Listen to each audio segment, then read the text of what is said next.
ಒಂದು ಮಾತು ಕೇಳು.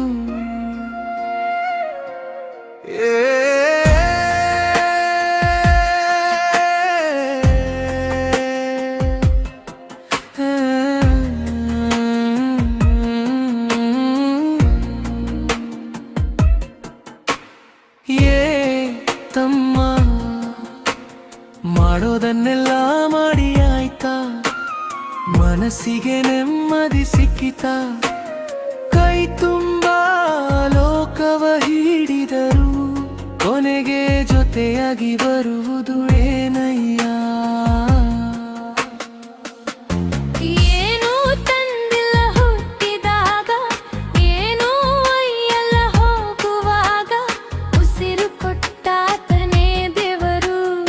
ಆತನ ಬಳಿಗೆ ಮರುವುದು.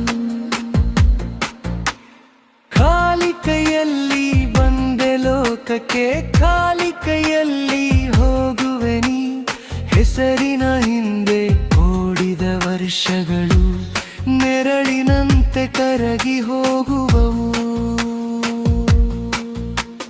ಬೆಳ್ಳಿ ಬಂಗಾರ ಉಳಿಯಬಹುದು, ನಿನ್ನ ಆತ್ಮ ಎಲ್ಲಿ ಸೇರುವುದು?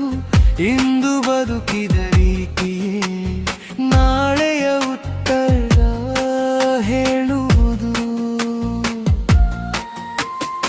ಏನೂ ತಂದಿಲ್ಲ ಹುಟ್ಟಿದಾಗ, ಏನೂ ಒಯ್ಯಲ್ಲ ಹೋಗುವಾಗ. ಉಸಿರು ಕೊಟ್ಟಾತನೇ ದೇವರು, ಆತನ ಬಳಿಗೆ ಮರಳುವಾಗು.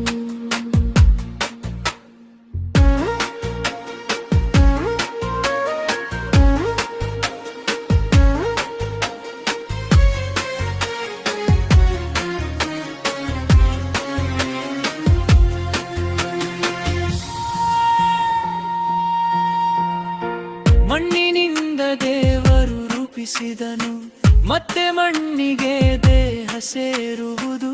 ಆದರೆ ಆತ್ಮ ಪಯಣ ಮಾತ್ರ ದೇವರ ಮುಂದೆ ನಿಲ್ಲುವುದು. ಮಂಡಿ ಜೀವನ ಒಂದೇ ಅವಕಾಶ, ಒಂದೇ ತೀರ್ಪು, ದೇವರ ನ್ಯಾಯ.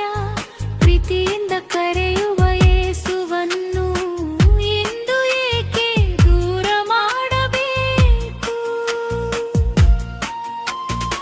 ಏನೂ ತಂದಿಲ್ಲ ಹುಟ್ಟಿದಾಗ, ಏನೂ ಒಯ್ಯಲ್ಲ ಹೋಗುವಾಗ. ಉಸಿರು ಕೊಟ್ಟಾತನೇ ದೇವರು, ಆತನ ಬಳಿಗೆ ಮರಳುವಾಗ.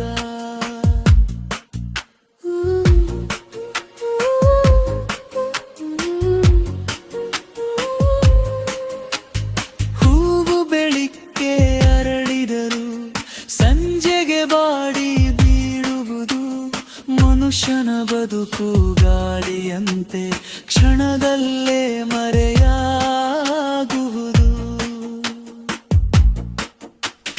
ನಾಳೆ ದನ್ನುವ ಮಾತಿನ ಹಿಂದೆ ಎಷ್ಟು ಕನಸು ಮುರಿದು ಹೋದವು. ಇಂದು ಕರೆಯುವ ದೇವರ ಧ್ವನಿಗೆ ಹೃದಯ ಬಾಗಿಲು ತೆರೆಯುವಯಾ? ಏನೂ ತಂದಿಲ್ಲ ಹುಟ್ಟಿದಾಗ, ಏನೂ ಒಯ್ಯಲ್ಲ ಹೋಗುವಾಗ. ಉಸಿರು ಕೊಟ್ಟಾತನೇ ದೇವರು, ಆತನ ಬಳಿಗೆ ಮಾಡುವಾಗ. ಹಿಂದೆ ಸಮಯ, ಹಿಂದೆ ಅವಕಾಶ, ನಾಳೆ ನಮ್ಮ ಕೈಯಲ್ಲಿಲ್ಲ. ಯೇಸುವಿನ ಪ್ರೀತಿಯ ಕರೆಯು ನಿನ್ನ ಹೃದಯದ ಬಾಗಿಲಲ್ಲಿದೆ. ಆತನನ್ನು ನಂಬಿದ ಜೀವನ ಸಾವಿನಲ್ಲೂ ಸೋಲುವುದಿಲ್ಲ. ಮುಕ್ತಿಯ ದಾರಿ ಒಂದೇ ತಮ್ಮ, ಯೇಸುವಿನಲ್ಲೇ ನಿತ್ಯ ಜೀವ. ತಮ್ಮ, ಒಂದು ಮಾತು ಕೇಳು. ಈ ಲೋಕವೆಲ್ಲ ನೆರಳಯ್ಯ, ಯೇಸುವಿನ ಕೈ ಹಿಡಿದರೆ ಸ್ವರ್ಗವೇ ನಿನ್ನ ಮನೆ.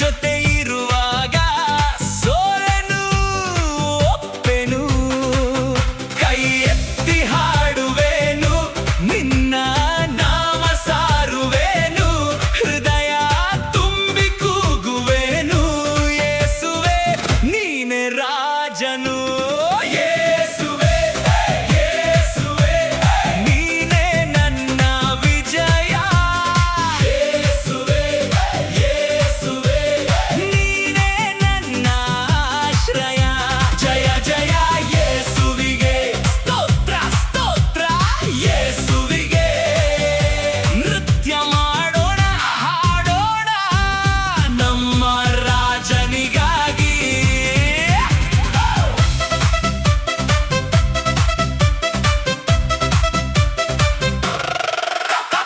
ಕತ್ತಲೆಯ ಮಧ್ಯದಲ್ಲಿ ಬೆಳಕಾದೆ ನೀನು, ಮುರಿದ ನನ್ನ ಹೃದಯಕ್ಕೆ ಜೀವವಾದೆ ನೀನು, ಕಣ್ಣೀರಿನ ಸಮಯದಲ್ಲಿ ಕೈ ಹಿಡಿದೆ ನೀನು, ನನ್ನ ಜೀವನವನ್ನೇ ಬದಲಿಸಿದೆ ಯೇಸು ನೀನು, ಯೇಸುವಿಗೆ ಜಯ ಯೇಸುವಿಗೆ ಜಯ, ಮೇಲೆ ಧ್ವನಿ ಮೇಲೆ ಯೇಸುವಿನ ನಾಮಕ್ಕೆ ಜಯ. ಆನಂದದ ರಾಜನು ನನ್ನ ಮೇಯಾಳು,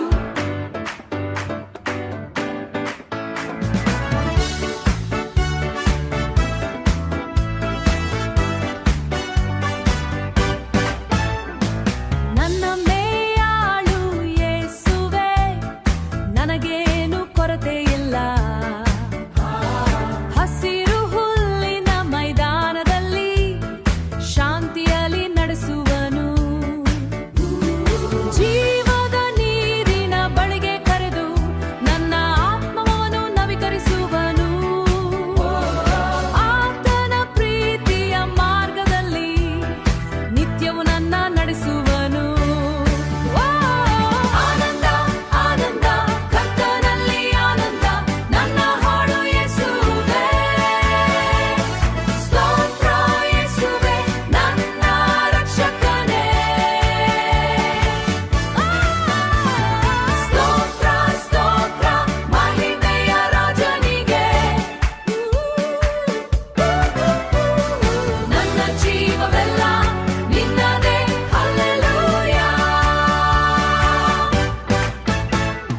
ಸಾವಿನ ನೆರಳಿನ ಕಣಿವೆಯಲ್ಲೂ ನನಗೆ ಭಯವೇ ಇಲ್ಲ, ನಿನ್ನ ಕೋಲು ನಿನ್ನ ದಂಡವು ನನ್ನನ್ನು ಧೈರ್ಯಡಿಸುವವು, ಶತ್ರುಗಳ ಮುಂದೆ ಜನ್ನು ಸಿದ್ಧ ಮಾಡಿ ಎಣ್ಣೆಯಿಂದ ತಲೆಯನ್ನು ಅಭಿಷೇಕಿಸುವೆ, ನನ್ನ ಪಾತ್ರೆಯು ತುಂಬಿ ಹರಿಯುತ್ತುಮದೆ, ನಿನ್ನ ಕೃಪೆಯೇ ಸಾಕು ನನಗೆ. ಆನಂದ ಆನಂದ ಕರ್ತನಲ್ಲಿ ಆನಂದ, ನನ್ನ ಹಾಡು ಯೇಸುವೇ, ಸ್ತೋತ್ರ ಯೇಸುವೇ ನನ್ನ ರಕ್ಷಕನೇ, ಸ್ತೋತ್ರ ಸ್ತೋತ್ರ ಮಹಿಮೆಯ ರಾಜನಿಗೆ, ನನ್ನ ಜೀವವೆಲ್ಲ ನಿನ್ನದೇ, ಹಲ್ಲೆಲೂಯಾ. ಒಳ್ಳೆಯತನವು ಕೃಪೆಯು ನನ್ನ ಜೀವಮಾನವೆಲ್ಲ ಹಿಂಬಾಲಿಸುವವು, ಕರ್ತನ ಮಂದಿರದಲ್ಲೇ ನಿತ್ಯವು ನಾನು ವಾಸಿಸುವೆ, ನೃತ್ಯದಿಂದ ಸ್ತುತಿಸುವೆ, ಕೈತಟ್ಟಿ ಹಾಡುವೆ, ಆನಂದ ಘೋಷದಿಂದ ಯೇಸುವಿಗೆ ಜಯವೆಂದು ಕೂಗುವೆ, ಹಲ್ಲೆಲೂಯಾ ಹಲ್ಲೆಲೂಯಾ ನನ್ನ ಮೇಲಾಳು ಜೀವಿಸುವ, ಹಲ್ಲೆಲೂಯಾ ಹಲ್ಲೆಲೂಯಾ ಶಾಶ್ವತವು ನನ್ನ ಮೇಲಾಳು ಜೀವಿಸುವನು, ಯುಗ ಯುಗಾಂತರವು ಯೇಸುವಿಗೆ ಮಹಿಮೆ.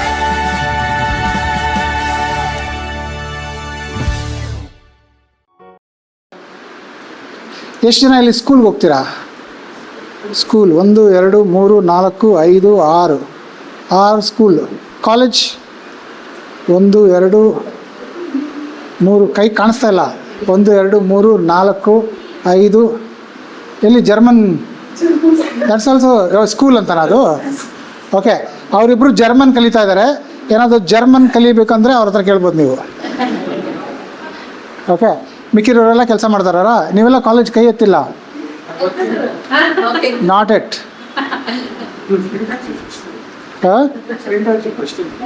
ಓಕೆ, ಸೊ ಮಿಕ್ಕಿರೋರೆಲ್ಲ ಕೆಲಸ ಮಾಡ್ತಿರೋ ಅನ್ಬೇಕಾ, ಮುದುಕರು ಅನ್ಬೇಕಾ? ಏಂಜಲ್ ಕೋಪ ಬರ್ತಾ ಇದೆ. ಈಗ ತಾನೇ ಮದುವೆ ಆಗಿದೆ, ನಮಗೆ ಆಗಲೇ ಮುದುಕರು ಅಂತೀರಾ ಅಂತ. ಗುಡ್. ನಾವು ಬಹಳ ಕಾಯಿಸ್ಬಿಟ್ರಿ, ಲೇಟಾಗಿ ಸ್ಟಾರ್ಟ್ ಮಾಡ್ತಾ ಇದ್ದೀರಿ, ಕ್ಷಮಿಸಿ. ಸೊ ನಿಮ್ಮ ಪ್ರಕಾರ ಯಾವ ಸಂಬಂಧ ಬಹಳ ಮುಖ್ಯ ಅನಿಸುತ್ತೆ? ಸಂಬಂಧನ ಅರ್ಥ ಆಯ್ತಾ? Should I speak in English also? ಯಾಕೆಂದರೆ ಲಾಟ್ ಆಫ್ ಯವನಸ್ಥರಿದ್ದಾರೆ, ನಾವು ಬರೀ ಇಂಗ್ಲ್ ಪೀಸ್ ಮಾತ್ರ ಮಾತಾಡ್ತೀರಿ ಅಂತ. Which relationship is more important? Relationship ಅಂದರೆ, ಸಂಬಂಧ ಅಂದರೆ ತಂದೆ ತಾಯಿ ಅಣ್ಣ ತಮ್ಮ ಆ ಥರ, ಇದೆಲ್ಲ ಬೇರೆ ಬೇರೆ ಸಂಬಂಧಗಳಲ್ವಾ? So according to you biscuit Little Hearts man, what is the most important relationship? ಬಹಳ ಮುಖ್ಯವಾದಂಥ ಸಂಬಂಧ ಅಂದರೆ ಯಾವುದು? ಯಾರು ಬೇಕಾದ್ರೆ ಆನ್ಸರ್ ಮಾಡ್ಬೋದು. ಜರ್ಮನಲ್ಲಿ ಆನ್ಸರ್ ಮಾಡ್ಬೋದು. Okay, anybody? ತಾಯಿ ಅಂದರೆ ತಾಯಿ ಮಗ ಅಥವಾ ಮಗಳು? ತಾಯಿ ಆ ಥರ ಹೇಳಿಲ್ಲ ಅವರು. ಸಾಯಿ ವಿತ್ ತಾಯಿ, ಚೆನ್ನಾಗಿದೆ ರೈಮಿಂಗ್. ಓಕೆ, ತಾಯಿ. ಓಕೆ,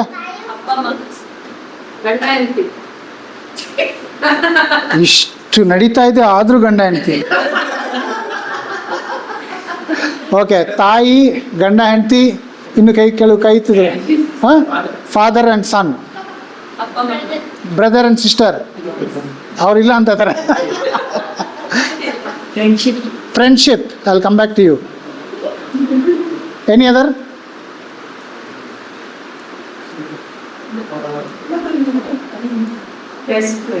ಬೆಸ್ಟ್ ಫ್ರೆಂಡ್ ಮಾತ್ರ ಅಲ್ಲ, ಬೆಸ್ಟ್ ಫ್ರೆಂಡ್ ಅಂತ.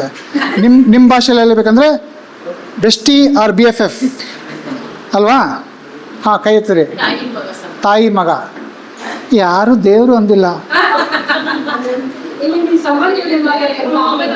ಅದು ಸಂಬಂಧ, ದೇವ್ರ ಜೊತೆಲಿ ಸಂಬಂಧ. ನೀವೆಲ್ಲ ಫಸ್ಟ್ ದೇವ್ರು ಇಲ್ಲ ಅಂತ ಹೇಳಿಲ್ಲ ನಾನು. ನೀವೆಲ್ಲ ಫಸ್ಟ್ ದೇವ್ರು ಹೇಳ್ತೀರಾ ಅಂದ್ಕೊಂಡಿದ್ದೆ. ದೇವರು common. No problem, I am happy. Okay, ತಾಯಿ. ಓಕೆ, ನಾವು ಚೂಸ್ ಮಾಡೋಕ್ಕಾಗಲ್ಲ, correct? Brother, we can't choose. ನಾವು ಚೂಸ್ ಮಾಡೋಕ್ಕಾಗಲ್ಲ. ಗಂಡ ಹೆಂಡತಿ ಚೂಸ್ ಮಾಡ್ಬೋದು, ಆದರೂ ಲಿಮಿಟೇಷನ್ಸ್.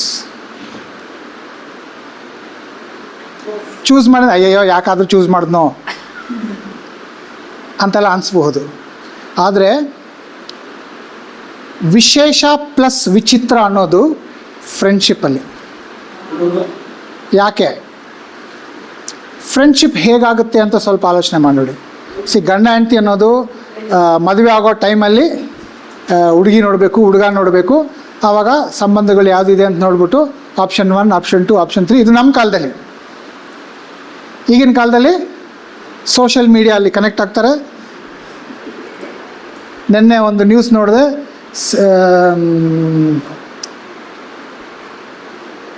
ಸಿಂಗಪೂರಿಂದ ಒಂದು ಹುಡುಗಿ ಓಡೋಗ್ಬಿಟ್ಟಿದ್ದಾಳಂತೆ, 20 ವರ್ಷದ ಹುಡುಗಿ. ನನ್ನ ಅನಿಸಿಕೆ ಪ್ರಕಾರ ಎಲ್ಲೋ ಏನೋ ಲವ್ ಆಗಿದೆ, ಫಾರಿನ್ಗೆ ಓಡೋಗ್ಬಿಟ್ಟಿದ್ದಾರಂತೆ. ತಂದೆ ಹುಡುಕ್ತಾ ಇದ್ದಾರೆ ಎಲ್ಲಿ. ಮನೆಗೆ ಹೋಗಿ ನೋಡಿದ್ರೆ ಪಾಸ್ಪೋರ್ಟ್ ಮಿಸ್ಸಿಂಗ್, ಆಮೇಲೆ ಫ್ಲೈಟ್ ಒಂದು ಬುಕ್ ಮಾಡಿದ್ದಾರೆ ಫಾರಿನ್ಗೆ. ಸೊ ಮೋಸ್ಟ್ ಪ್ರಾಬ್ಲಿ ನನಗನ್ನಿಸ್ತಾ ಇರೋದು ಲವ್.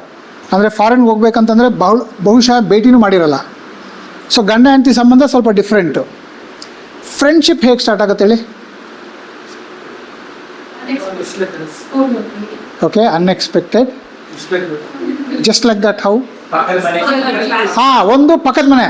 ಅಂದರೆ ನೀವು ಮನೆ ಎಲ್ಲಿ ಮಾಡಿರ್ತೀರೋ ಅಕ್ಕಪಕ್ಕ, ಮೇಲೆ ಕೆಳಗೆ ಅಕ್ಕಪಕ್ಕ, ಆ ವಟಾರ, ಆ ಏರಿಯಾ. ಓಕೆ, ನಾವು ಯಾರು ಫ್ರೆಂಡ್ಶಿಪ್ ಅಲ್ಲಿದ್ದಾರೆ ಅಂತ ಮನೆ ನೋಡಲ್ಲ. ಮನೆ ನೋಡ್ಬಿಟ್ಟು ಅಕ್ಕಪಕ್ಕ ಅವರು ಫ್ರೆಂಡ್ ಆಗ್ತಾರೆ, ನೇಬರ್ಸ್. ಒಂದು ಅದು ಕೂಡ ವಿಚಿತ್ರ ಅನ್ಸಲ್ವಾ? ಎಸ್. ಬೇರೆ ಇನ್ನೊಬ್ರು ಯಾರು ಅಂದರು? ಸ್ಕೂಲಲ್ಲಿ ಫ್ರೆಂಡ್ಸ್ ಹೆಂಗೆ ಆಗ್ತಾರೆ ಅಂತ ಯೋಚನೆ ಮಾಡಿದ್ರೆ ಯಾವಾಗಾದರೂ? ಫಸ್ಟ್ ಡೇ ಯಾರು ನಮ್ಮ ಪಕ್ಕದಲ್ಲಿ ಕೂತ್ಕೋತಾರೋ ಅವರೇ ಬೆಸ್ಟ್ ಫ್ರೆಂಡ್ಸ್ ಆಗೋದು. ಅವ್ರು ಹೇಗೆ ಇರಲಿ, ಫಸ್ಟ್ ದಿನ ಯಾರು ಅಂತಲೇ ಗೊತ್ತಿರಲ್ಲ, ಎಲ್ಲಿ ಜಾಗ ಸಿಗುತ್ತೋ ಕುತ್ಕೊಂಡ್ಬಿಡ್ತೀರಿ. ಬಟ್ ಯಾರು ಪಕ್ಕದಲ್ಲಿ ಕುತ್ಕೋತಾರೋ ಅವರೇ ಬೆಸ್ಟ್ ಫ್ರೆಂಡ್ಸು. ಯಾವಾಗಾದ್ರೂ ಆಲೋಚನೆ ಮಾಡಿದರೆ ವಿಚಿತ್ರ ಅನ್ಸಲ್ವಾ? ನಾನು ಸೆಕೆಂಡ್ ಬೆಂಚ್ ಕೂತಿದ್ರೆ second bench friends best friends, sixth ಬೆಂಚಲ್ಲಿ ಕೂತಿದ್ರೆ sixth bench friends best friends. ಅದು ಬಿಟ್ಟು ಎಕ್ಸ್ಟ್ರಾ ಸ್ವಲ್ಪ ಫ್ರೆಂಡ್ಸ್ ಆಗ್ತಾರೆ, ಬಟ್ ಬಹಳ ಕ್ಲೋಸ್ ಆಗೋದು ಆ ಬೆಂಚಲ್ಲಿ ಕೂತಿರೋರೆ. ವಿಚಿತ್ರ ಅನ್ಸಲ್ವಾ? ಬೇರೆ ಯಾರೋ ಬಂದು ಕೂತಿದ್ರೆ ಅವ್ರ ಬೆಸ್ಟ್ ಫ್ರೆಂಡ್.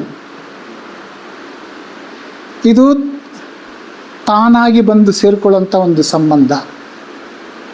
ನಾವು ಹುಡುಕ್ಬಿಟ್ಟು you are a friend, you are a girl, you can be friend, ಆ ಥರ ಚೂಸ್ ಮಾಡಲ್ಲ. ಮಾತಾಡ್ತಾ ಇರ್ತೀರಿ, ಪಕ್ಕದಲ್ಲಿ ಕೂತ್ಕೊಂಡ್ರೆ ಮಾತಾಡಲೇಬೇಕಲ್ಲ. ಪೆನ್ಸಿಲ್ ಇದೆಯಾ, ಇಂಕ್ ಆಗೋಯ್ತು, ಪೇನ್ ಕೊಡಿ, ಪೇಪರ್ ಕೊಡಿ, ಟೆಕ್ಸ್ಟ್ ಬುಕ್ ಕೊಡು, ಈ ಥರ ಮಾತಾಡಿ ಫ್ರೆಂಡ್ಶಿಪ್ ಆಗಿಬಿಡ್ತೀವಿ. ಸೊ ಈ ಫ್ರೆಂಡ್ಶಿಪ್ ಅನ್ನೋದು ಬಹಳ ಬಹಳ ವಿಚಿತ್ರವಾದದ್ದು. ಪ್ಲಸ್ ವಿಶೇಷ ಅಂದೆ, ನನ್ನ ಪ್ರಕಾರ ಯಾರು ಬಡವ ಅಂದರೆ, ಪ್ರಪಂಚದ ಪ್ರಕಾರ ಯಾರ ಹತ್ರ ದುಡ್ಡಿಲ್ವೋ ಅವರು ಬಡವರು, ಕರೆಕ್ಟ್? ನನ್ನ ಪ್ರಕಾರ ಯಾರ ಹತ್ರ ಫ್ರೆಂಡ್ಸ್ ಇಲ್ವೋ ಅವರು ಬಡವರು. ಅದು ಮಾಮೂಲಿ ಫ್ರೆಂಡ್ಸ್ ಅಲ್ಲ. ಇವತ್ತು ಸ್ವಲ್ಪ ಎಕ್ಸ್ಪ್ಲೈನ್ ಮಾಡ್ತೀನಿ ಫ್ರೆಂಡ್ಸ್ ಅಂದರೆ ಯಾರು, ನಿಜವಾದ ಸ್ನೇಹ ಅಂದರೆ ಯಾವುದು ಅಂತ ಎಕ್ಸ್ಪ್ಲೈನ್ ಮಾಡ್ತೀನಿ. ಆ ಥರ ಫ್ರೆಂಡ್ಶಿಪ್ ಇಲ್ಲದೆ ಇರೋರೇ ಬಡವರು ನನ್ನ ಪ್ರಕಾರ. ಒಪ್ಕೋತೀರಾ? ಇಲ್ಲ ಬ್ರೋ ಅಂತೀರಾ?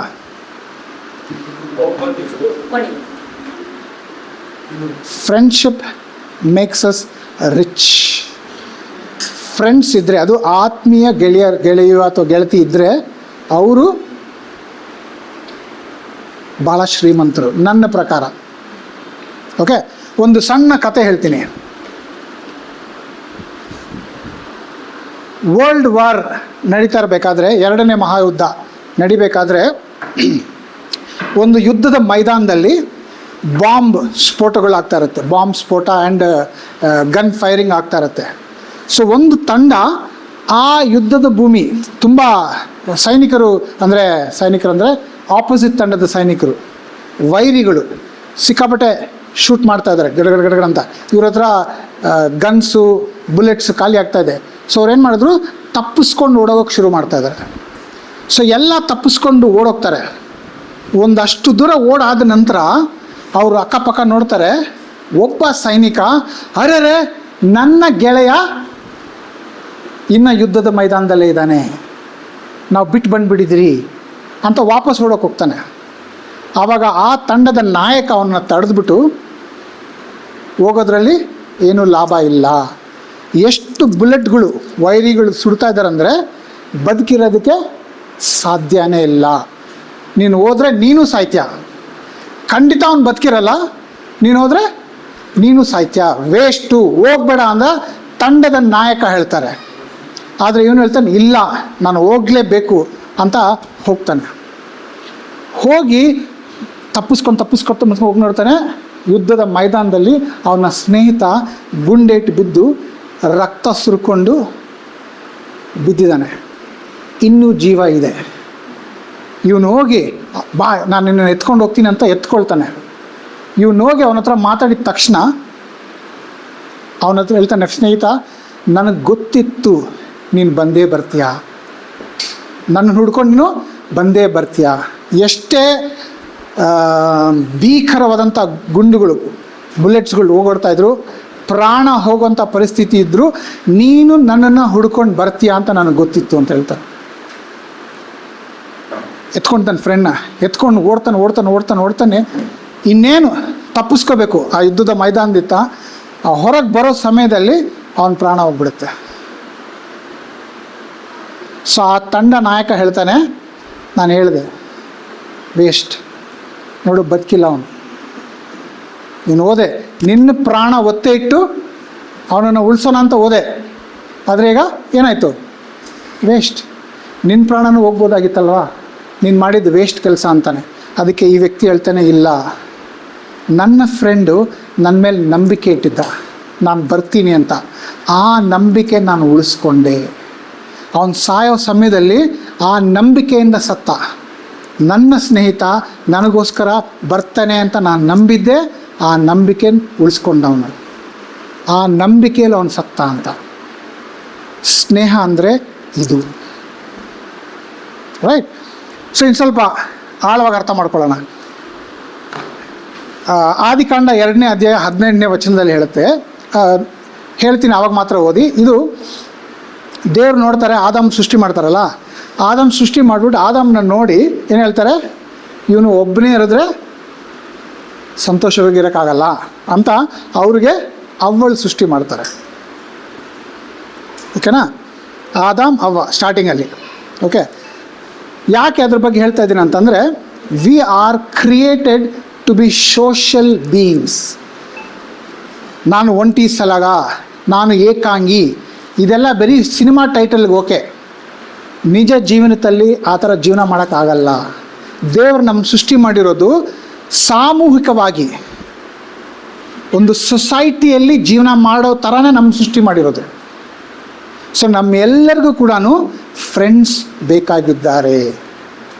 ದೇವ್ರು ನಮ್ಮನ್ನು ನಮ್ಮ ಡಿಸೈನ್ ಮಾಡಿರೋ ರೀತಿನೇ ಆ ಥರ. ಇಲ್ಲ ಬ್ರೋ, ನಾನು ಏಕಾಂಗಿ, ನಾನು ಒಂಟಿ ಸಲಗ, ನಾನು ಒಬ್ಬನೇ ಜೀವನ ಮಾಡ್ತೀನಿ ಅಂದರೆ ಅದು ನಿಮಗೆ ನೀವೇ ಸುಳ್ಳು ಹೇಳ್ಕೊತಾ ಇದ್ದೀರಾ, ನಮಗೆ ನಾವೇ ಮೋಸ ಮಾಡ್ಕೊಳ್ತಾ ಇದ್ದೀರಿ. ನಿಜ ಏನಂತಂದರೆ, ದೇವರು ನಮ್ಮನ್ನು ಸೃಷ್ಟಿ ಮಾಡಬೇಕಾದ್ರೆ ನಾವು ಒಂದು ಸಮುದಾಯದಲ್ಲಿ ಜೀವನ ಮಾಡಬೇಕು, ಸಂಬಂಧಗಳು ಬೇಕು, ಸಂಬಂಧದಲ್ಲಿ ಜೀವನ ಮಾಡಬೇಕು. ನಮ್ಮನ್ನ ಡಿಸೈನ್ ಮಾಡಿದ್ದೆ ಆ ಥರ. ಪ್ಲಸ್ ಪ್ರಸಂಗಿಲಿ ಹೇಳ್ತಾರೆ, ಒಂದು ಕೋಲ್ ಕೊಟ್ಟರೆ ಈಸಿಯಾಗಿ ಮುರಿಬೋದು, ಅದು ಒಂದು ಗುಂಪು ಕೋಲ್ ಕೊಟ್ಟರೆ ಮುರಿಕಾಗುತ್ತಾ? ಸ್ನೇಹ ಅಂದರೆ ಆ ಥರ ಶಕ್ತಿ ಕೊಡುತ್ತೆ, ಬಲ ಕೊಡುತ್ತೆ. ಸ್ನೇಹಿತರ ಬರೀ ಅದಕ್ಕೆ ಬರ್ತೀನಿ. ಸ್ನೇಹಿತರು ಜೊತೆಗಿದ್ದ ಅಂತಂದರೆ ನಮಗೆ ಬಲ ಕೊಡುತ್ತೆ. ಜೀವನದಲ್ಲಿ ಎಷ್ಟೇ ಕಷ್ಟಗಳು ಬಂದರೂ ಕೂಡ ಅದನ್ನು ಎದುರಿಸುವಂಥ ಬಲ ಕೊಡುತ್ತೆ ಅಂತ ಪ್ರಸಂಗದಲ್ಲಿ ಹೇಳ್ತಾರೆ. ಸೊ ಅದಕ್ಕೋಸ್ಕರ ನಮಗೆ ಸ್ನೇಹಿತರು ಬೇಕಾಗಿದ್ದಾರೆ, ಎಲ್ಲರಿಗೂ ಬೇಕಾಗಿದ್ದಾರೆ.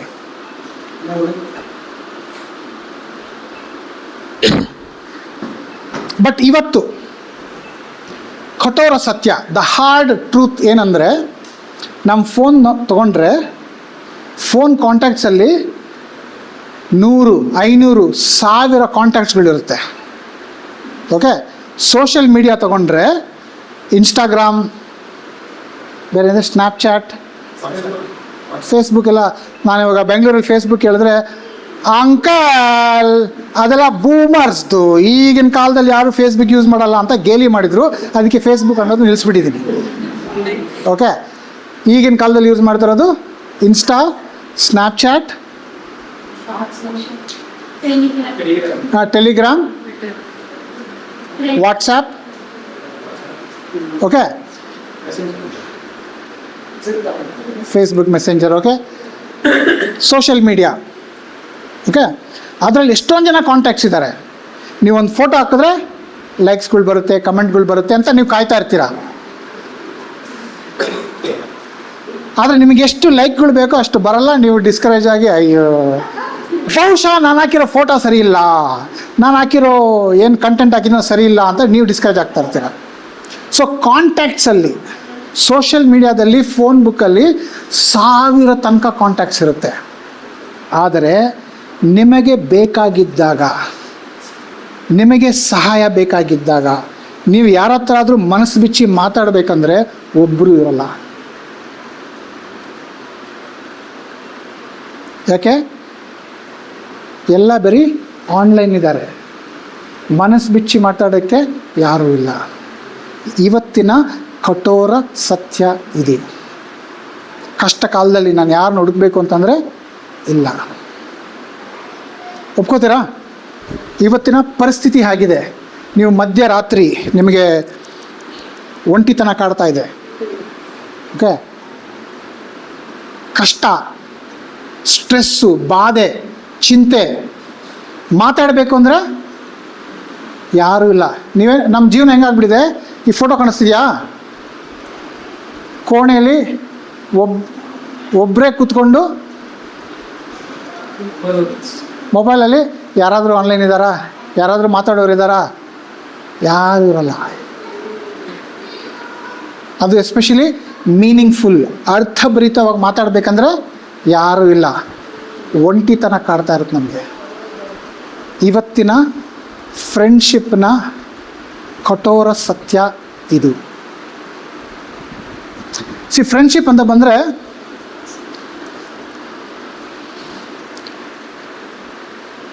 ನಾನು ಡೆಫಿನೇಷನ್ ಕೊಟ್ಟಿರೋದು, ಒಂದು ರಿಯಲ್ ಫ್ರೆಂಡ್ಶಿಪ್, ಇನ್ನೊಂದು ಕ್ಯಾಶುವಲ್ ಫ್ರೆಂಡ್ಶಿಪ್.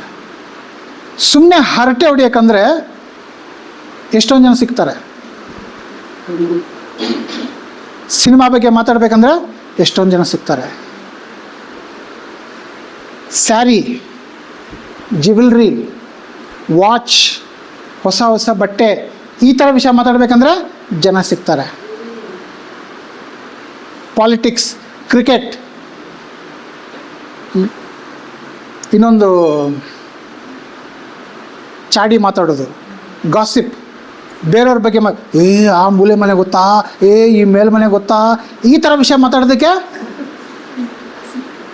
ಸಕ್ಕರೆಗೆ ಇರುವೆ ಬರ್ತಾರಲ್ಲ, ನೊಣ ಬರುತ್ತಲ್ಲ, ಆ ಥರ ಸೇರ್ಕೊಂಡ್ಬಿಡ್ತಾರೆ ಅಲ್ವಾ. ಆ ಥರ ಫ್ರೆಂಡ್ಶಿಪ್ ಆಗಿಬಿಟ್ಟಿದೆ. ನಮ್ಮಿಂದ ಏನಾದರೂ ಸಿಗುತ್ತೆ ಅಂದರೆ ಜನ ಬರ್ತಾರೆ, ನನ್ನ ಹತ್ರ ಕೊಡೋಕ್ಕೆ ಏನೂ ಇಲ್ಲ ಅಂದರೆ ಯಾರೂ ಬರಲ್ಲ. ಆ ಥರ ಆಗಿಬಿಟ್ಟಿದೆ.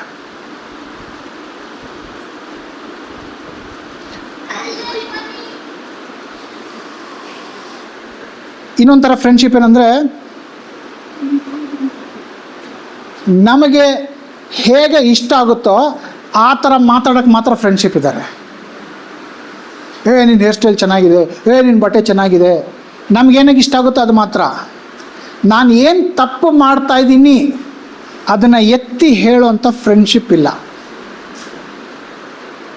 ಬರೀ ಇಂಗ್ಲೀಷಲ್ಲಿ ಪೀಪಲ್ ಪ್ಲೀಸಿಂಗ್ ಅಂತಾರೆ. ಅವ್ರಿಗೆ ಮೆಚ್ಚುಗೆ ಆಗೋ ಥರ ನಡ್ಕೊತಾ ಇದ್ರಿ. ಇಲ್ಲ, ಅವನೇನು ತಪ್ಪು ಮಾಡ್ತಾ ಇದ್ದಾನೋ ಹೇಳು, ಅವಳೇನು ತಪ್ಪು ಮಾಡ್ತಾ ಇದ್ದವಳು ಹೇಳು ಅಂದರೆ, ಅಯ್ಯೋ ನಾನು ಹೇಳಿಬಿಟ್ರೆ ಫ್ರೆಂಡ್ಶಿಪ್ ಕಟ್ ಆಗಿಬಿಡುತ್ತೆ. ಫ್ರೆಂಡ್ಶಿಪ್ ಎಲ್ಲ ಕಟ್ ಮಾಡ್ಕೊಳ್ಳಲ್ಲಪ್ಪ, ಆ ಥರ ವಿಷಯ ಎಲ್ಲ ನಾವು ಮಾತಾಡಲ್ಲಪ್ಪ ಅಂತ ಬರೀ ಇಷ್ಟ ಆಗೋ ವಿಷಯಗಳು ಮಾತ್ರ ಮಾತಾಡ್ತೀವಿ, ಕಷ್ಟ ಆಗೋ ವಿಷಯ ಮಾತಾಡಲ್ಲ. ಅವರು ನಾಶ ಆಗ್ತಾ ಇದ್ದಾರೆ, ತಮಗೆ ತಾವೇ ಅವರು ನಾಶ ಮಾಡ್ಕೊಳ್ತಾ ಇದ್ದಾರೆ, ನಾಶದ ಮಾರ್ಗದಲ್ಲಿ ಹೋಗ್ತಾ ಇದ್ದಾರೆ. ಗೊತ್ತಿದೆ, ಕಾಣಿಸ್ತಾ ಇದೆ, ಪದೇ ಪದೇ ನಿಮ್ಗೆ ಅನ್ನಿಸ್ತಾ ಇದೆ ಅವ್ನು ಮಾಡ್ತಾರೋ, ಅಂದರೆ ನನ್ನ ಸ್ನೇಹಿತ ಅವ್ನು ಮಾಡ್ತಾರೋ ಸರಿ ಇಲ್ಲ ಅಂತ, ಆದರೆ ಹೇಳೋಕ್ಕೆ ಮುಜುಗರ. ಆ ಥರ ಇದ್ದರೆ ಅದು ನಿಜವಾದ ಫ್ರೆಂಡ್ಶಿಪ್ ಅಲ್ಲ. ಬರೀ ಸುಖದ ಸಮಯದಲ್ಲಿ ಮಾತ್ರ, ಒಳ್ಳೆಯ ಸಮಯದಲ್ಲಿ ಮಾತ್ರ ಇದ್ದರೆ ಅದು ಒಳ್ಳೆ ಫ್ರೆಂಡ್ಶಿಪ್ ಅಲ್ಲ.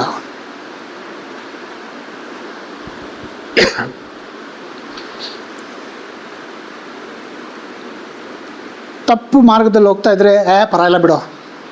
ಫಾರ್ ಎಕ್ಸಾಂಪಲ್, ಯಾರಾದ್ರು ಸ್ಮೋಕಿಂಗ್ ಮಾಡ್ತಾ ಇದ್ರೆ ಒಂದು ಎರಡು ತಾನೇ ಪರವಾಗಿಲ್ಲ. ಯಾರೋ ಸುಳ್ಳು ಹೇಳ್ತಾ ಇದ್ರೆ, ನಾನೇನಾಯ್ತು ಗೊತ್ತಾ ಇವತ್ತು ಈ ಥರ ಸುಳ್ಳು ಹೇಳ್ದೆ, ಆ ಥರ ಹೌದಾ ತಪ್ಪಿಸ್ಕೊಂಡ್ಬಿಟ್ಯಾ ವಾ.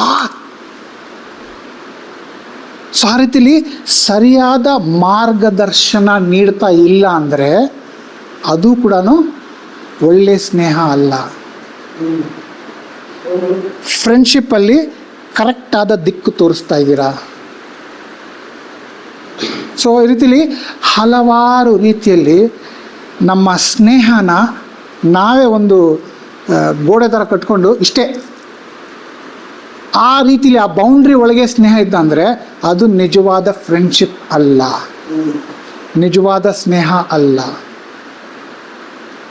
ಆ ಥರ friendship is not rich friendship.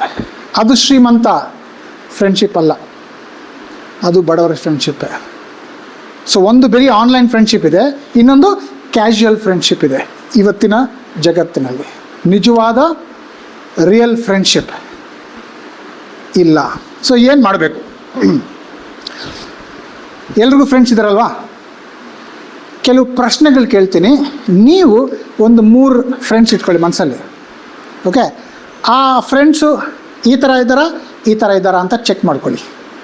ನಾನು ಪ್ರಶ್ನೆ ಕೇಳ್ತಾ ಇರ್ತೀನಿ, ನೀವೇ ಇವ್ಯಾಲ್ಯೂಟ್ ಮಾಡಿ, ಯಾರಿಗೂ ಹೇಳೋದು ಬೇಕಾಗಿಲ್ಲ, ನಿಮಗೆ ನೀವೇ ಮೌಲ್ಯಮಾಪನ ಮಾಡ್ಕೊಳ್ಳಿ. ರೆಡಿನಾ?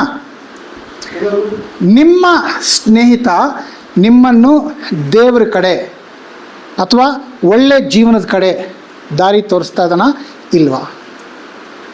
ಒಳ್ಳೆ ಜೀವನದ ಕಡೆ, ಅರ್ಥಪೂರ್ಣ ಜೀವನದ ಕಡೆ, ದೇವ್ರ ಕಡೆ ದಾರಿ ತೋರಿಸ್ತಾ ಇಲ್ಲ ಅಂತಂದರೆ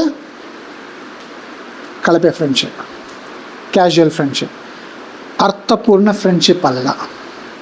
ಸೊ ಆ 3 ಜನ ಯಾರು ಅಂದ್ಕೊಂಡಿದ್ದೀರೋ, ಎಷ್ಟು ನೀವು ದೇವ್ರ ಬಗ್ಗೆ ಚರ್ಚೆ ಮಾಡ್ತೀರಾ, ಎಷ್ಟು ನೀವು ಒಳ್ಳೆ ಜೀವನದ ಬಗ್ಗೆ, ಜೀವನದ ಏಳಿಗೆ ಬಗ್ಗೆ, ಜೀವನದಲ್ಲಿ ಮುಂದೆ ಹೋಗೋದು ಹೇಗೆ ಅನ್ನೋದ್ರ ಬಗ್ಗೆ ನೀವು ಒಬ್ರಿಗೊಬ್ರು ಸಹಾಯ ಮಾಡ್ಕೊಳ್ತಾ ಇಲ್ಲ ಅಂತಂದರೆ ಅದು not a good quality friendship.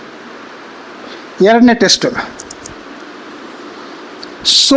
ಸೋಲು ನಿಮ್ಮ ಜೀವನದಲ್ಲಿ ಸೋಲು ಆಗ್ತಾಯಿದೆ, ಆ ಸಮಯದಲ್ಲಿ ನಿಮ್ಮನ್ನು ಬಿಟ್ಟು ಹೋಗ್ತಾ ಇದ್ದಾನ, ಅಥವಾ ಸೋಲಿರಲಿ ಗೆಲುವಿರಲಿ ನಿಮ್ಮ ಜೊತೆ ಇದ್ದಾರಾ? ಸೋಲಿನ ಸಮಯದಲ್ಲಿ ನಿಮ್ಮ ಜೊತೆ ಇಲ್ಲ ಅಂದರೆ, ಅವ್ನು ಸೋಲ್ತಾ ಇದ್ದಾನಪ್ಪ, ಅವನ ಜೊತೆ ಹೋದರೆ ಯಾವಾಗಲೂ ಗುಳು ಅಂತ ಅಳ್ಕೊತಾ ಇರ್ತಾನೆ, ಆ ಥರನ ಹತ್ರ ಹೋಗಿರೋದು ಬೇಡ ಅನ್ನೋ ಥರ ಫ್ರೆಂಡ್ಶಿಪ್ ಇದ್ದರೆ not a good quality friendship. ಗೆಲುವಿನಲ್ಲಿ ಎಲ್ಲರೂ ಬರ್ತಾರೆ, ಸೋತಾಗ ಬರೋನೇ ನಿಜವಾದ ಫ್ರೆಂಡ್. ಸೊ ನಿಮ್ಮ ಮೌಲ್ಯಮಾಪನ ಕ್ವಾಲಿಟಿ ಚೆಕ್ ಮಾಡಬೇಕಂದ್ರೆ ಇದು 2ನೇ ಪ್ರಶ್ನೆ. 5 ಪ್ರಶ್ನೆ ಕೇಳ್ತಾ ಇದ್ದೀನಿ, 2 ಪ್ರಶ್ನೆ ಆಯಿತು. 3ನೇ ಪ್ರಶ್ನೆ,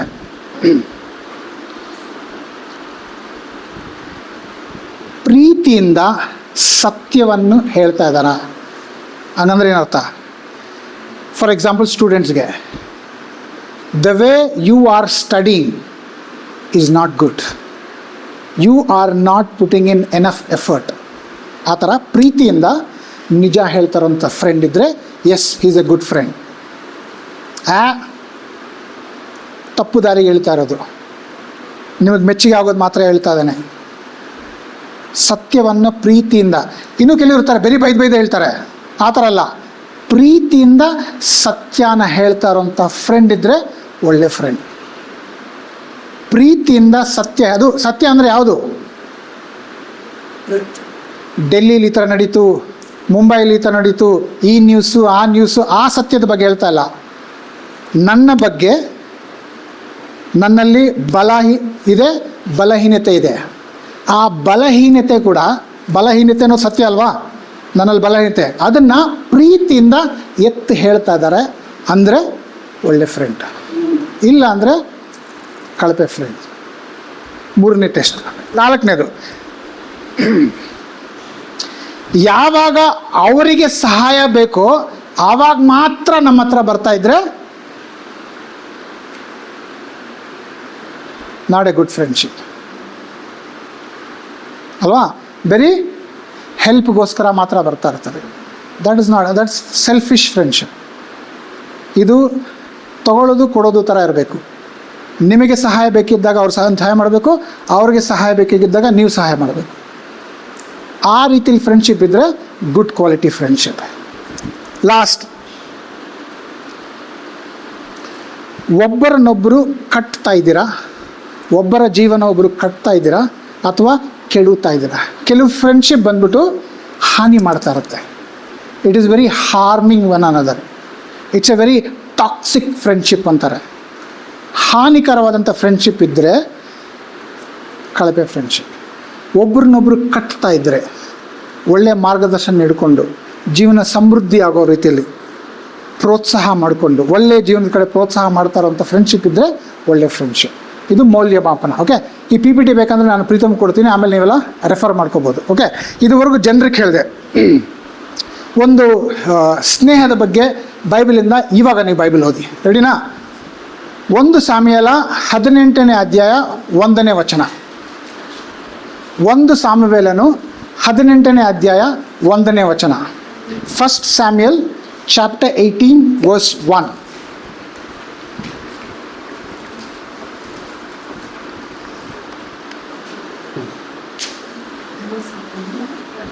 After David, No, wait. Sorry, I thought somebody from here. Can you read in Kannada? ದಾವೀದನು ಸೌಲನೊಡನೆ ಮಾತನಾಡಿ ಮುಗಿಸಿದ ಮೇಲೆ ಯೋನಾತಾನನ ಪ್ರಾಣವು ದಾವೀದನ ಪ್ರಾಣದೊಂದಿಗೆ ಒಂದಾಯಿತು.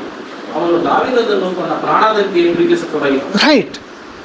ಡೇವಿಡ್ ಯೋನಾತನ ಇವರ ಫ್ರೆಂಡ್ಶಿಪ್ ಬೈಬಲಲ್ಲಿ one of the best friendship ಅಂತ ಹೇಳ್ಬೋದು. ಯಾವ ರೀತಿಯಲ್ಲಿ ಇವರ ಫ್ರೆಂಡ್ಶಿಪ್ ಇದೆ ಅಂತಂದರೆ, ಇಬ್ಬರ ಪ್ರಾಣ ಏನು ಹೇಳ್ತದೆ, ಯೋನಾತನನ ಪ್ರಾಣವು ದಾವೀದನ ಪ್ರಾಣದೊಡನೆ ಒಂದಾಯಿತು. ಇಬ್ಬರ ಪ್ರಾಣ ಒಂದಾಯಿತು ಹಂಗಂದ್ರೆ ಏನು ಬ್ರೋ? ಸಿಂಪಲ್. ಸೌಲ ಯಾರು ಗೊತ್ತಾ? ರಾಜನ ಮಗ ಯಾರು? ಯೋನಾತನ. ಸೊ ರಾಜನ ಮಗನೇ ಯೋನಾತನ, ಅವನೇ ರಾಜನಾಗಬೇಕು. ಆದರೆ ಯೋನಾತನ ದಾವೀದನಿಗೆ ಹೇಳ್ತಾನೆ, ನೀನೇ ರಾಜನಾಗು, ದೇವರು ನಿನ್ನನ್ನು ಆರಿಸಿದ್ದಾರೆ, ನೀನೇ ರಾಜನಾಗು ಅಂತ ಬಿಟ್ಟು ಕೊಡ್ತಾ ಇದ್ದಾರೆ. ಸೌಲನಿಗೆ ಇಷ್ಟ ಇಲ್ಲ, ಅದಕ್ಕೋಸ್ಕರ ಸೌಲ ದಾವೀದನ ಸಾಯಿಸೋಕೆ ಹೋಗ್ತಾ ಇದ್ದಾನೆ. ಆದರೆ ಸೌಲನ ಮಗ ದಾವೀದನ ಹೇಳ್ತಾ ಇದೆ, ನೀನೇ ರಾಜನಾಗು, ನಾನು ಬಿಟ್ಟು ಕೊಡ್ತಾ ಇದ್ದೀನಿ. ನನ್ನ ಶಸ್ತ್ರ ನಿನಗೆ ಕೊಟ್ಟು, ನನ್ನ ತಂದೆ ನಿನ್ನ ಸಾಯಿಸೋಕೆ ಬರ್ತಾ ಇದ್ದಾರೆ, ಅವ್ರನ್ನ ಎದುರಿಸ್ಬೇಕು, ನೀನು ತಪ್ಪಿಸ್ಕೊಂಡು ಹೋಗಬೇಕು ಅಂತಂದ್ರೆ ನಿನಗೆ ಶಸ್ತ್ರ ಬೇಕು, ನನ್ನ ಶಸ್ತ್ರ ನಾನು ನಿಮಗೆ ಕೊಡ್ತಾ ಇದ್ದೀನಿ. ಆಗಿನ ಕಾಲದಲ್ಲಿ ಶಸ್ತ್ರ ಏನಾಗಿತ್ತು? ಬಿಲ್ಲು ಬಾಣ, ಗನ್ಸ್ ಎಲ್ಲ ಏನೂ ಬಂದಿರಲಿಲ್ಲ. ಓಕೆ, ಆ ಶಸ್ತ್ರನ ನಿನಗೆ ಕೊಡ್ತಾ ಇದ್ದೀನಿ ಅಂದರೆ ಪ್ರಾಣದಷ್ಟು ಪ್ರೀತಿ ಮಾಡ್ತಾ ಇರೋದ್ರಿಂದ ರಾಜನ ಸ್ಥಾನ ಬಿಟ್ಕೊಡೋಕ್ಕಾಗುತ್ತಾ? ರಾಜನ ಸ್ಥಾನ ಏನಿದ್ರು ಮೈಸೂರಲ್ಲಿ ಇರೋ ನಿಮ್ಗೆ ಚೆನ್ನಾಗಿ ಗೊತ್ತಿರುತ್ತೆ.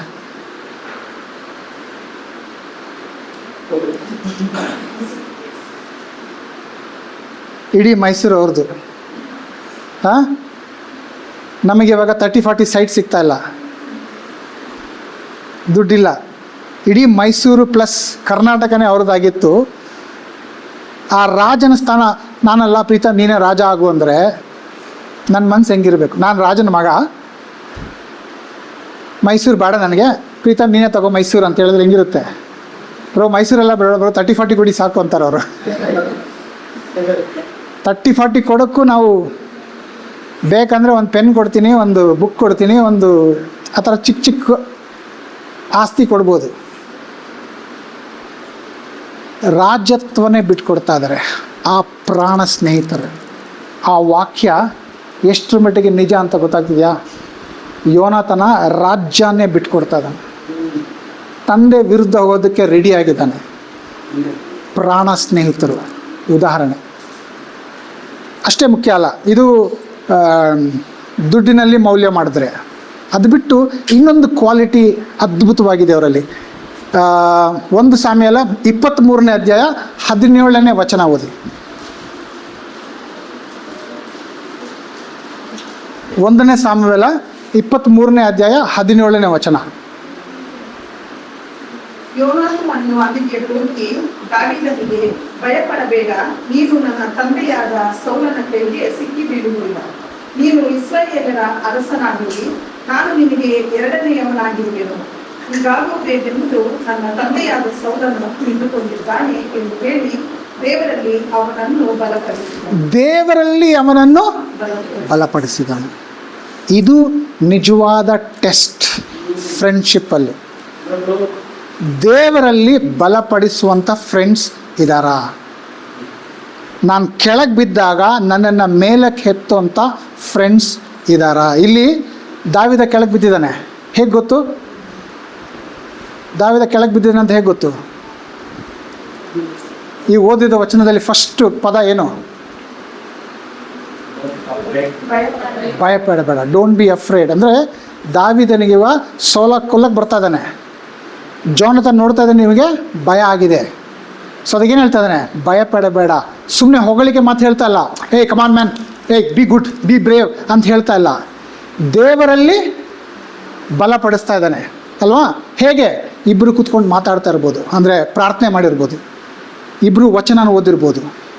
ಏ ದೇವರಿದ್ದಾರೆ, ದೇವ್ರ ದಾರಿ ತೋರಿಸ್ತಾರೆ, ನೋಡಿ ವಚನ ಹೇಗೆ ಹೇಳುತ್ತೆ ಅಂತ ದೇವರಲ್ಲಿ ಬಲಪಡಿಸ್ತಾ ಇದ್ದಾರೆ. ಅದು ನಿಜವಾದ ಸ್ನೇಹಿತತ್ವ, ದ ರಿಯಲ್ ಕ್ವಾಲಿಟಿ ಫ್ರೆಂಡ್ಶಿಪ್. ಇದುವರೆಗೂ ಥಿಯರಿ ಹೇಳಿದೆ. ಈಗ ಪ್ರಾಕ್ಟಿಕಲ್ ಹೋಗೋಣ, ಹೇಗೆ ಒಳ್ಳೆ ಫ್ರೆಂಡ್ಶಿಪ್ ಬಿಲ್ಡ್ ಮಾಡ್ಬೋದು ಅಂತ. ರೆಡಿನಾ? ಓಕೆ. ಮೊದಲನೇದು, ದೇವರ ರೀತಿಯಲ್ಲಿ ಸ್ನೇಹವನ್ನು ಕಟ್ಟುವುದು ಹೇಗೆ. ಮೊದಲು ನೀವೇನು ಮಾಡಬೇಕಂದ್ರೆ, ಜಾಣ್ಮೆಯಿಂದ ಆರಿಸಿಕೊಳ್ಳಿ. ಯಾರು ನಿಮ್ಮ ಫ್ರೆಂಡ್ ಆಗಬೇಕು, ಆಕಸ್ಮಿಕವಾಗಿ ಆಗೋದಲ್ಲ. ಫ್ರೆಂಡ್ಶಿಪ್ ಹಂಗೆ ಆಗ್ಬಿಡ್ತಾರೆ, ಬಟ್ ಅದನ್ನು ಒಳ್ಳೆ ಕ್ವಾಲಿಟಿ ಫ್ರೆಂಡ್ಶಿಪ್ಪಲ್ಲಿ ತೊಗೊಂಡೋಗ್ಬೇಕಂದ್ರೆ ನೀವು ಜಾಣ್ಮೆಯಿಂದ ಆರಿಸ್ಬೇಕು. ಹಂಗಂದ್ರೆ ಏನು? ಒಂದಾನೊಂದು ಕಾಲದಲ್ಲಿ, ಒನ್ಸ್ ಅಪಾನ್ ಎ ಟೈಮ್, ನನ್ನ ಸ್ಟೋರಿ ಹೇಳ್ತೀನಿ, ಓಕೆನಾ? ನಾನು ಕಾಲೇಜಲ್ಲಿದ್ದೆ. ಕಾಲೇಜಿಂದ ಟ್ರಿಪ್ಗೆ ಹೋಗಿದ್ರಿ. ಎಲ್ಲಿಗೆ ಹೋಗಿದ್ರಿ? ತಲಕಾಡು. ತಲಕಾಡಿಗೆ ಹೋದಾಗ ತಲಕಾಡಲ್ಲಿ ನೀರು ಹೆಂಗಿರುತ್ತೆ ಗೊತ್ತಲ್ವಾ? ಆರಾಮಾಗಿ ನಡ್ಕೊಂಡು ಹೋಗ್ಬೋದು ಮೋಸ್ಟ್ ಆಫ್ ದ ಟೈಮ್. ಕೆಲವು ಟೈಮಲ್ಲಿ ಕರೆಂಟ್ ಜಾಸ್ತಿ ಇರುತ್ತೆ, ಬಿಡಲ್ಲ. ನಾರ್ಮಲ್ ಸೀಸನಲ್ಲಿ ನಡ್ಕೊಂಡು ಹೋಗ್ಬೋದು. ನನ್ನ ಫ್ರೆಂಡ್ಸ್ ಎಲ್ಲ ಸೇರಿ ನನಗೊಂದು ಚಾಲೆಂಜ್ ಕಟ್ಟಿದ್ರು. ನಾನು ಕಾಲೇಜಲ್ಲಿದ್ದೆ, ಇನ್ನೂ ಶಿಷ್ಯನಾಗಿರಲಿಲ್ಲ, ಜ್ಞಾಪಕ ಇಟ್ಕೊಳ್ಳಿ. ಏನು ಚಾಲೆಂಜ್ ಕಟ್ಟಿದ್ರು ಅಂದರೆ, ಈ ತಲಕಾಡು ವಾಟ್ರಲ್ಲಿ ಯಾರು ಫುಲ್ 1 ಬಾಟ್ಲ್, ಚಿಕ್ಕ ಮಕ್ಕಳಿದ್ದಾರೆ ಅದಕ್ಕೆ ಹೇಳ್ತಾ ಇಲ್ಲ, ಓಕೆ, ಏನಂತಾರೆ ಅದಕ್ಕೆ, ಏನೋ ಪಾನ, ಏನು ಪಾನ? ಮದ್ಯಪಾನ ಕುಡಿದು ಈ ತಲಕಾಡಲ್ಲಿ ನಡ್ಕೊಂಡು ಹೋಗೋಕ್ಕಾಗಲ್ಲ ಅಂತ ಚಾಲೆಂಜ್ ಮಾಡಿದ್ರು. ನಾನೇ ಆವಾಗ ಬಿಸಿ ರಕ್ತ ಅಲ್ವಾ, ನಾನು ಮಾಡಿ ತೋರಿಸ್ತೀನಿ ಅಂತ ಒಂದು ಫುಲ್ ಬಾಟ್ಲ್ ಕುಡಿದು ಫುಲ್ ನಡ್ಕೊಂಡು ಹೋಗಿ ಗೆದ್ದೆ. ಆದರೆ ಆ ಫ್ರೆಂಡ್ಸ್ ಕಾರಣವಾಗಿ ನಾನು ಅವತ್ತು ಆ ಬಾಟ್ಲ್ ಕುಡಿದೆ. ಅಕಸ್ಮಾತ್ ಆ ಫ್ರೆಂಡ್ಸ್ ನನ್ನ ಹತ್ರ ಇರಲಿಲ್ಲ ಅಂದರೆ ನನ್ನ ಜೀವನದಲ್ಲಿ ಕುಡ್ದೇ ಇಲ್ಲ ಅಂತ ಹೇಳ್ಬೋದಾಗಿತ್ತು.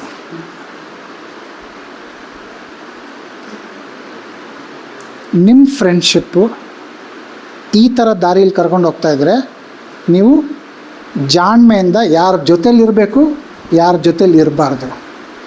ಬಹಳ ನಾನು ಸ್ಟಡಿ ಮಾಡಿರೋದು ನೋಡಿದರೆ ಕೆಟ್ಟ ಅಭ್ಯಾಸಗಳು ಶುರು ಆಗೋದು ಫ್ರೆಂಡ್ಸ್ ಇಂದಾನೆ. ಧೂಮಪಾನ, ಮದ್ಯಪಾನ, ಗರ್ಲ್ ಫ್ರೆಂಡ್, ಬಾಯ್ ಫ್ರೆಂಡ್. ನಾವು ನಮ್ಮ ಪಾಡಿಗೆ ಇರ್ತೀರಿ. ಕೆಲವ್ರು ಬೇಕು ಅಂತ ತಮಿಳಲ್ಲಿ ಉಸ್ಪೇತ್ರಾಂಗೋ ಅಂತಾರೆ, ಕನ್ನಡದಲ್ಲಿ ಹುರಿದುಂಬಿಸ್ತಾರೆ. ಆ ಹುಡುಗಿ ನಿನ್ನ ನೋಡ್ತಾ ಇದ್ದಾಳೆ ನೋಡು ಅಂತ. ನಾವು ನಮ್ಮ ಪಾಠಕ್ಕೆ ಸುಮ್ಮನೆ ಇರ್ತೀರಿ. ಅವ್ರು ಬಂದು ಹೇಳಿದಾಗ ಹೌದಾ. ಸೊ ಅದಕ್ಕೋಸ್ಕರ ಜಾಣ್ಮೆಯಿಂದ ಫ್ರೆಂಡ್ಶಿಪ್ ಆರಿಸಿ, ಇಲ್ಲಾಂದರೆ ನಾಶ ಆಗೋದು. ಸೊ ಈಗಲೂ ಕೂಡ ನಿಮ್ಮ ಫ್ರೆಂಡ್ಸ್ ಯಾರು ಇದ್ದಾರೋ ನೀವು ಯೋಚನೆ ಮಾಡಿ, ಇಲ್ಲ ಬ್ರದರ್ ಅವ್ರು ಎಷ್ಟೇ ಕೆಟ್ಟವರಾಗಿದ್ರು ಅವ್ರನ್ನ ನಾನು ಚೇಂಜ್ ಮಾಡ್ತೀನಿ ಅನ್ನೋಂಥ ಭರವಸೆ ನಿಮಗಿದೆ. ಎಷ್ಟೊಂದು ಜನ ಆ ಥರ ಚೇಂಜ್ ಮಾಡ್ತಾ ಮಾಡ್ತಾ ಇವರೇ ಚೇಂಜ್ ಆಗಿಬಿಟ್ಟಿರ್ತಾರೆ. ಸೊ ಜಾಣ್ಮೆಯಿಂದ ಫ್ರೆಂಡ್ಶಿಪ್ ಆರಿಸಿ. ಅಕಸ್ಮಾತ್ರು ಯಾರ್ದಾದ್ರೂ ಫ್ರೆಂಡ್ಶಿಪ್ಪಿಂದ ಹಾನಿ ಕಡೆ ಕರ್ಕೊಂಡು ಹೋಗ್ತಾ ಇದ್ರೆ ಅವ್ರನ್ನ ಸುಮ್ಮನೆ ಕಟ್ ಮಾಡೋಕ್ಕಿಂತ ಮುಂಚೆ ವಾರ್ನಿಂಗ್ ಕೊಡಿ. ನೋಡಿ, ಈ ಥರ ಎಲ್ಲ ನನಗೆ ಅಭ್ಯಾಸ ಕಲಿಸ್ಕೊಡಂಗಿದ್ರೆ ನಾನು ನಿಮ್ಮ ಜೊತೆಲಿ ಬರಲ್ಲ. ವಾರ್ನಿಂಗ್ ಕೊಟ್ಟ ಮೇಲೂ ಅದಕ್ಕೆ ಆ ದಾರಿಗೆ ಹೋಗ್ತಾ ಇದ್ರೆ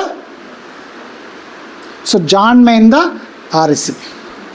ಓಕೆ, ಸ್ಕೂಲಲ್ಲಿ ಕೂಡ ಆ ಪೆನ್ಸಿಲ್ ಎತ್ಕೊಂಡ್ಬಂದ್ಬಿಡು, ಯಾರು ನೋಡ್ತಾ ಇಲ್ಲ ಪೆನ್ಸಿಲ್ ಎತ್ಕೊಂಡ್ಬಿಡು, ಚೆನ್ನಾಗಿದೆ ಪೆನ್ನು ಅಂತೆಲ್ಲ ಹೇಳ್ಕೊಡ್ತಾರೆ. ಅಂಥ ಫ್ರೆಂಡ್ಶಿಪ್ನ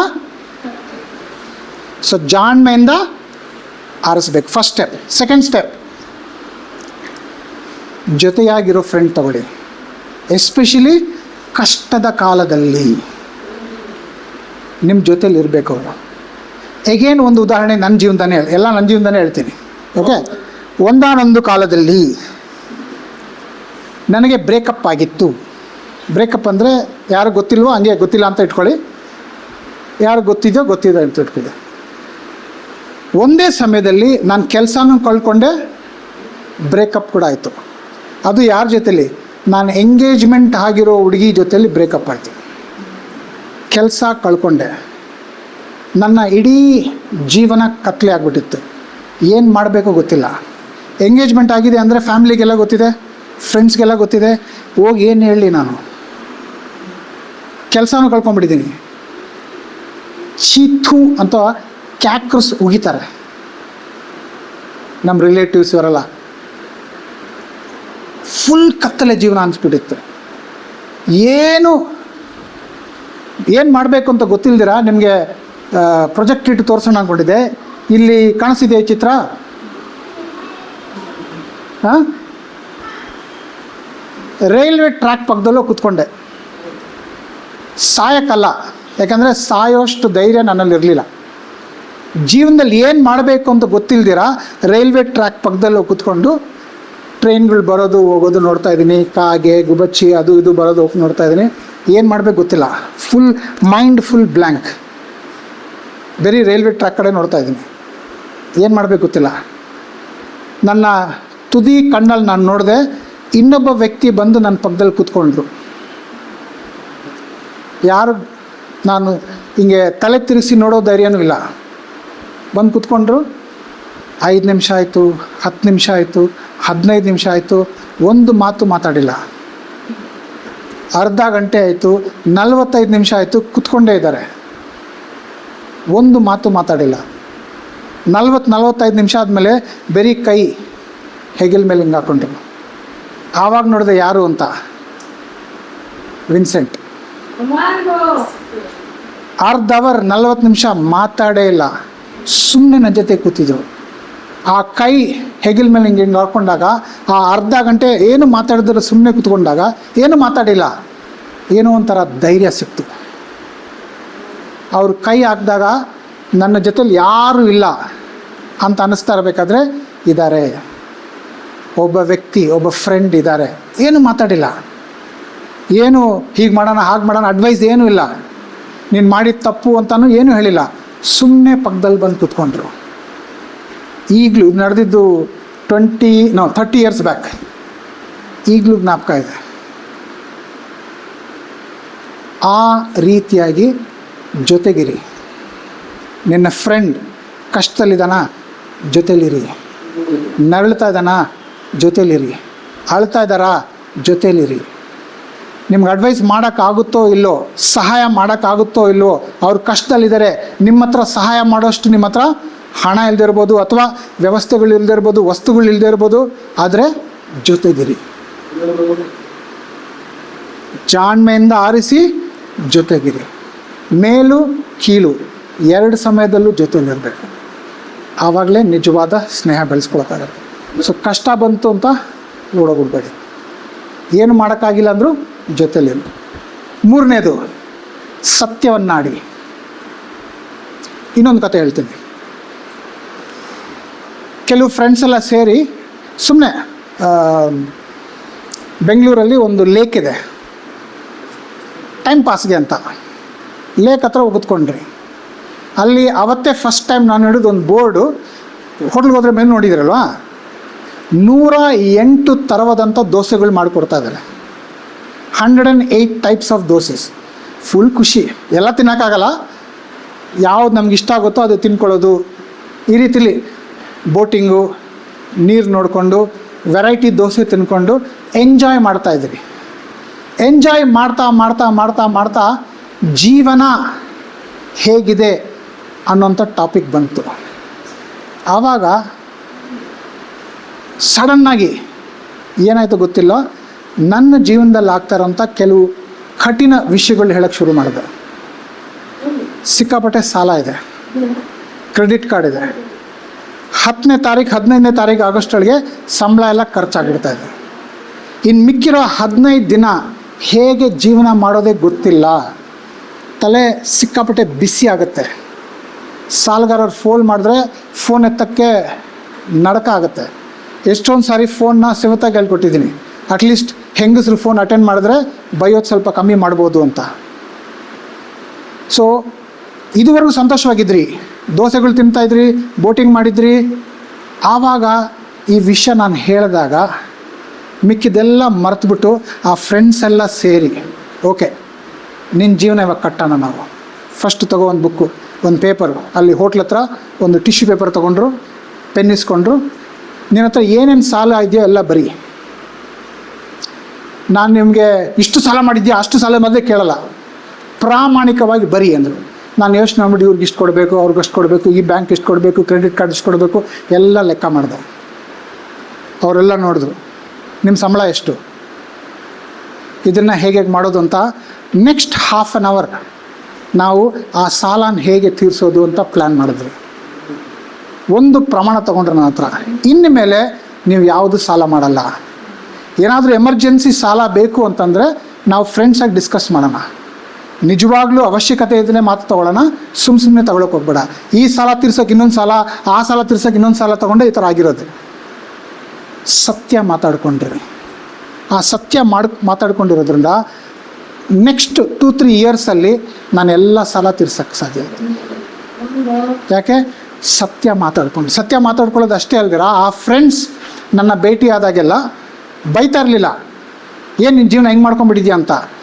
ಪ್ರೀತಿಯಿಂದ ಸತ್ಯ ಮಾತಾಡ್ತಾರೆ. ಬ್ರದರ್, ಸಾಲದ ಜೀವನ ಹೇಗೆ ಹೋಗ್ತಾ ಇದೆ, ಎಷ್ಟು ತೀರಿಸಿದ್ದೀರಾ, ತೀರ್ಸೋಕ್ಕಾಗ್ತಾ ಇದೆಯಾ, ಯಾವ ಥರ ಹೋಗ್ತಾ ಇದೆ, ಸತ್ಯ ಮಾತಾಡ್ಕೊಳ್ಳೋಕ್ಕಾಯ್ತು. ಆದ್ದರಿಂದ ನನ್ನ ಜೀವನದ ಒಂದು ದೊಡ್ಡ ಭಾರ, ಒಂದು ಬೆಟ್ಟನೇ ಕೆಳಗಿಳಿಸ್ದಂಗೆ ಆಯಿತು. ಇದು ನಾನು ಬರೀ ಉದಾಹರಣೆ ಹೇಳ್ತಾ ಇದ್ದೀನಿ ಸಾಲದ ಜೀವನದ ಬಗ್ಗೆ. ಆ ಥರ ಸತ್ಯ ಮಾತಾಡ್ಕೊಳ್ಳೋಂಥ, ಪ್ರೀತಿಯಿಂದ ಸತ್ಯ ಮಾತಾಡ್ಕೊಳ್ಳೋ ಅಭ್ಯಾಸ ಬೆಳೆಸ್ಕೋಬೇಕು. ನಿಮ್ಮ ಜೀವನದ ಬಲಹೀನತೆ ಅವ್ರ ಹತ್ರ ಹೇಳಿ. ಫಸ್ಟ್ ಅದಕ್ಕೆ ಫ್ರೆಂಡ್ಶಿಪ್ ಬಿಲ್ಡ್ ಮಾಡ್ಕೋಬೇಕು. ವೀಕ್ನೆಸ್ ಹಂಚ್ಕೊಳ್ಳೋಷ್ಟು ಟ್ರಸ್ಟ್ ಬಿಲ್ಡ್ ಮಾಡ್ಕೋಬೇಕು.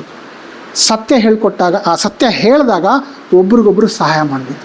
ಒಂದು ಕೋಲು ಮುರಿಬೋದು, 5 ಕೋಲು ಒಂದು ಥಿಯೇಟ್ರ್ ಮುರಿಯೋಕ್ಕಾಗಲ್ಲ ಅಂದಲ್ಲ. ಈ ಥರ ಫ್ರೆಂಡ್ಶಿಪ್ ಇದ್ದಾಗ ಮಾತ್ರ ಮುರಿಯೋಕ್ಕಾಗಲ್ಲ, ಬಲ ಸಿಗುತ್ತೆ. So build friendship. ಸತ್ಯ ಮಾತಾಡ್ಕೊಳ್ಳೋಂಥ ಫ್ರೆಂಡ್ಶಿಪ್ನ ಬಿಲ್ಡ್ ಮಾಡ್ಕೊಳ್ಳಿ. ಬೇಗನೆ ಕ್ಷಮಿಸಿ. ಎಷ್ಟೋ ಫ್ರೆಂಡ್ಶಿಪ್ಗಳು ಕೆಲವು ಮಾತುಗಳು ವಾದ ವಿವಾದ ಆಗುತ್ತೆ, ಜಗಳ ಆಗುತ್ತೆ, ಆಮೇಲೆ ನೀನೊಂದು ತೀರ ನಾನೊಂದು ತೀರ ಅಂತ ಬಿಟ್ಟು ಹೋಗ್ಬಿಡ್ತಾ ಇರ್ತೀವಿ. ಫ್ರೆಂಡ್ಶಿಪ್ಗಳು ಕಟ್ಟಾಗ್ತಾ ಇರುತ್ತೆ.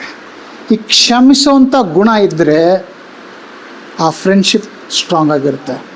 ಕ್ಷಮಿಸಿಲ್ಲ ಅನ್ನೋದಕ್ಕೆ ಎಷ್ಟೋ ಒಳ್ಳೆ ಫ್ರೆಂಡ್ಶಿಪ್ಗಳು ನಾವು ಕಳ್ಕೊಂಡಿದ್ದೀರಿ.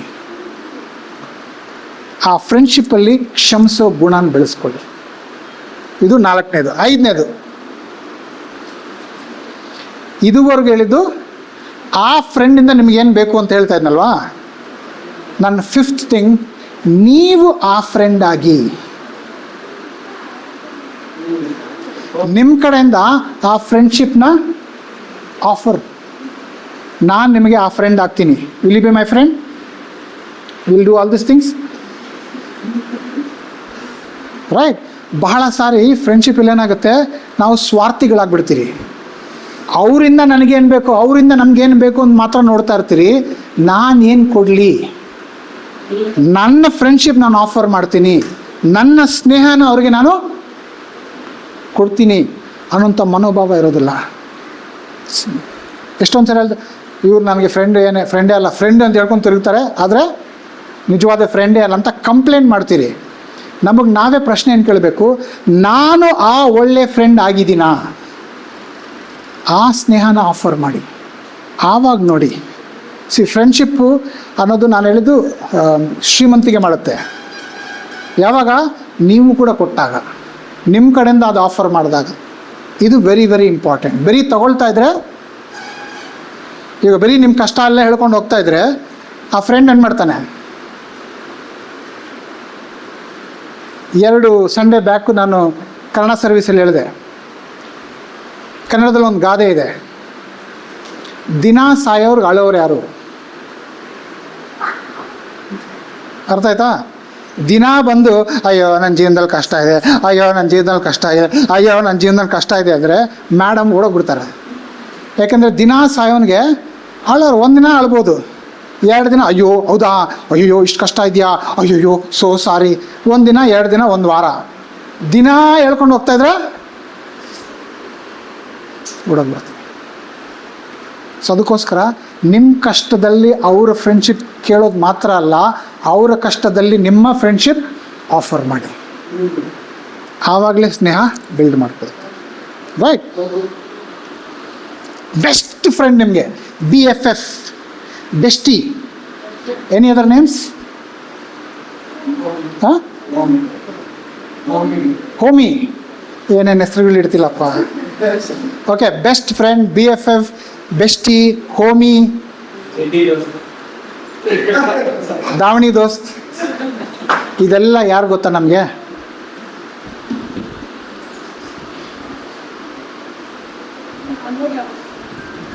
ಸಿ ಇಮ್ಯಾಜಿನ್, ಅಮೆರಿಕ ಪ್ರೆಸಿಡೆಂಟ್ ಹೆಸರೇನು? Donald Trump. ಡೊನಾಲ್ಡ್ ಟ್ರಂಪ್ ನಿಮಗೆ ಫ್ರೆಂಡ್ ಆಗಬೇಕು ಅಂದರೆ ನಿಮ್ಗೆ ಹೆಂಗೆ ಅನಿಸುತ್ತೆ? ಹೆಂಗಿರುತ್ತೆ? ನಿಜವಾಗ್ಲೂ ಫ್ರೆಂಡ್ಶಿಪ್ ಆಫರ್ ಮಾಡಿದ್ರೆ, ಕುವೈಟ್ ಶೇಖ್ ನಿಮ್ಮ ಫ್ರೆಂಡ್ ಆದರೆ ಹೆಂಗಿರುತ್ತೆ? ಜರ್ಮನ್ ಪ್ರೆಸಿಡೆಂಟ್ ಫ್ರೆಂಡ್ ಆದರೆ ಹೆಂಗಿರುತ್ತೆ? ಇಟ್ಸ್ ಲೈಕ್ ಬೇರೆ ಏನು ಬೇಕು? You don't have to book flight, special jet will come because your friend. It's a powerful friendship. Okay, ಒಂದು ಚೀಫ್ ಮಿನಿಸ್ಟ್ರು, ಒಂದು ಪ್ರೆಸಿಡೆಂಟು, ಒಬ್ಬರು ಪ್ರೈಮ್ ಮಿನಿಸ್ಟ್ರು ಫ್ರೆಂಡ್ಶಿಪ್ ಆಗೋದು ಬಹಳ ಶಕ್ತಿಶಾಲಿಯಾದಂಥ ಫ್ರೆಂಡ್ಶಿಪ್. ಇಲ್ಲಿ ಫ್ರೆಂಡ್ಶಿಪ್ ಆಫರ್ ಮಾಡ್ತಿರೋದು ದ ಕ್ರಿಯೇಟರ್, ಸೃಷ್ಟಿಕರ್ತನಾದಂತಹ ದೇವರೇ ನಿಮಗೆ ಫ್ರೆಂಡ್ಶಿಪ್ ಆಫರ್ ಮಾಡ್ತಾ ಇದ್ದಾರೆ. ನಾನು ಸುಮ್ಮನೆ ಹೇಳ್ತಾ ಇಲ್ಲ. ವಚನ ಓದಿ, ಯೋಹಾನ 15:13-15.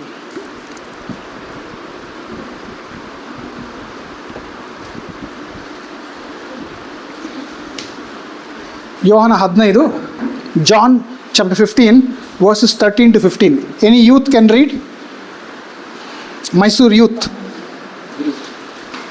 John 15:13-15. ಯೋಹಾನ 15:13-15. Youth, oh, you're also youth, huh? German youth. You are reading in what language? Kannada. You are reading English? Okay. So you read in Kannada, you read in English. Is that okay? ಪರವಾಗಿಲ್ವಾ? ಕೋಪ ಮಾಡ್ಕೊಳ್ಳಲ್ಲ ತಾನೆ? ಪ್ರಾಣವನ್ನೇ ಸ್ನೇಹಿತರಿಗೋಸ್ಕರ ಕೊಡುವ ಪ್ರೀತಿಗಿಂತ ಹೆಚ್ಚಿನದಕ್ಕಿಂತ ನೀವು ಯಾವುದೂ ಇಲ್ಲ. ನಾನು ನಿಮಗೆ ಕೊಟ್ಟು ಆಜ್ಞೆಗಳಿಗೆ ಸರಿಯಾಗಿ ನೀವು ನಡೆದರೆ ನೀವು ನನ್ನ ಸ್ನೇಹಿತರು. ಇನ್ನು ಕಂಟಿನ್ಯೂ 15 ತನಕ. ಇನ್ನು ಮೇಲೆ ನಾನು ನಿಮ್ಮನ್ನು ಆಳುಗಳನ್ನು ನಂಬುವುದಿಲ್ಲ. ಯಜಮಾನನನ್ನು ಮಾಡುವಂಥದ್ದು ಆಳಿಗೆ ತಿಳಿದಿರುವುದಿಲ್ಲ. ನಿಮ್ಮನ್ನು ಸ್ನೇಹಿತರೆಂದು ಹೇಳಿದ್ದೇನೆ. ತಂದೆಯ ಕಡೆಯಿಂದ ನಾನು ಹೇಳಿದ್ದನ್ನೆಲ್ಲ ನಿಮಗೆ ತಿಳಿಸಿದ್ದೇನೆ. Right. English. English please. The greatest love a person can have for his friends is to give his life for them. And you are my friend if you do what I command you. I do not call you a servant any longer, because your servants do not know what their master is doing. Instead, I can call you friends, because I have told you everything I have heard from my Father. Right. ಸೃಷ್ಟಿಕರ್ತರಾದಂಥ ದೇವ್ರು ಏನು ಹೇಳ್ತಾ ಇದ್ದಾರೆ? ಇನ್ಮೇಲೆ ನಾನು ನಿಮ್ಮನ್ನು ಆಳುಗಳನ್ನಾಗಿ ಕರೆಯುವುದಿಲ್ಲ. ಯಾಕಂತಂದರೆ ಯಜಮಾನ ಏನೆಲ್ಲ ಪ್ಲ್ಯಾನ್ ಮಾಡ್ತಾನೋ ಆಳಿಗೆ ಹೇಳಲ್ಲ. ಏನು ಕೆಲಸ ಮಾಡಬೇಕೋ ಅದು ಮಾತ್ರ ಹೇಳ್ತಾನೆ. ಹೋಗಿ ಮೂಟೆ ತೊಗೊಂಡೋಗ್ಲಿಡು, ಹೋಗಿ ಇದನ್ನ ಮಾಡ್ಕೊಂಬ, ಅಷ್ಟು ಮಾತ್ರ ಹೇಳ್ತಾನೆ. ಬಟ್ ಯಜಮಾನನ ಮೈಂಡಲ್ಲಿ ಏನೆಲ್ಲ ಆಗ್ತಾ ಇದೆಯೋ ಪ್ಲ್ಯಾನ್, ಅದೆಲ್ಲ ಆಳಿಗೆ ಹೇಳಲ್ಲ. ಆದರೆ ನಾನು ಯೇಸು ಕ್ರಿಸ್ತರು ಏನು ಹೇಳ್ತಾ ಇದ್ದಾರೆ? ನಿಮ್ಮನ್ನು ಸ್ನೇಹಿತನನ್ನಾಗಿ ಕರೀತಾ ಇದ್ದೀನಿ. ನನ್ನ ತಂದೆ ಹೇಳಿರೋಂಥ ಎಲ್ಲ ವಿಷಯಗಳನ್ನು ನಾನು ನಿಮಗೆ ಹೇಳ್ಕೊಟ್ಟಿದ್ದೀನಿ. ಅದೇ ಬೈಬಲನ್ನು ನಾವು ಓದ್ತಾ ಇರೋದು. ಬೈಬಲ್ ಓದ್ದ ಅಂತಂದರೆ ಸೃಷ್ಟಿಕರ್ತನಾದಂತಹ ತಂದೆ ಮೈಂಡಲ್ಲಿ ಏನೆಲ್ಲ ಪ್ಲ್ಯಾನ್ಗಳಿದೆಯೋ ಅದೆಲ್ಲ ಬೈಬಲಲ್ಲಿದೆ. ಅಷ್ಟು ವಿಷಯಗಳನ್ನು ನಾನು ನಿಮಗೆ ಬಹಿರಂಗಪಡಿಸ್ತಾ ಇದ್ದೀನಿ. ಯಾಕೆ? ನೀವು ನನ್ನ friends. Can you imagine? Like ನಾವಾಗ ಹೇಳ್ದಂಗೆ ಕುವೈಟ್ ಶೇಖ್, ಜರ್ಮನ್ ಪ್ರೆಸಿಡೆಂಟ್, ಚೀಫ್ ಮಿನಿಸ್ಟರ್, ಇವರೆಲ್ಲ ಬಂದು ನಾನು ನಿನ್ನ ಫ್ರೆಂಡ್ ಅಂದರೆ ಹೆಂಗಿರುತ್ತಲ್ಲೋ, ಸೃಷ್ಟಿಕರ್ತನಾದಂಥ ದೇವ್ರು ಹೇಳ್ತಿದ್ದಾರೆ, I am offering my friendship to you. ನನ್ನ ಸ್ನೇಹನ ನಿಮಗೆ ನಾನು ಕೈ ಹಿಡಿದು ಹೇಳ್ತಾ ಇದ್ದೀನಿ. ಕಮ್ ಮೈ ಫ್ರೆಂಡ್, ನನ್ನ ಸ್ನೇಹಿತನೇ, ನನ್ನ ಸ್ನೇಹಿತೆಯೇ ಬಾ ಅಂತ ಕರೀತಾ ಇದ್ದಾರೆ. ಸ್ಟಾರ್ಟಿಂಗ್ ಲೈನಲ್ಲಿ ಏನಿತ್ತು? ಫಸ್ಟ್ ವರ್ಸಲ್ಲಿ friend. The greatest love a person can have for his friend is to give his life for them. The greatest thing a friend can do to a friend is give life. ಒಬ್ಬ ಸ್ನೇಹಿತನಿಗೆ ಅತಿ ಹೆಚ್ಚಿನ ಪ್ರೀತಿ ಹೇಗೆ ತೋರಿಸ್ತಾನಂತಂದರೆ ತನ್ನ ಪ್ರಾಣನ ತ್ಯಾಗ ಮಾಡಿ.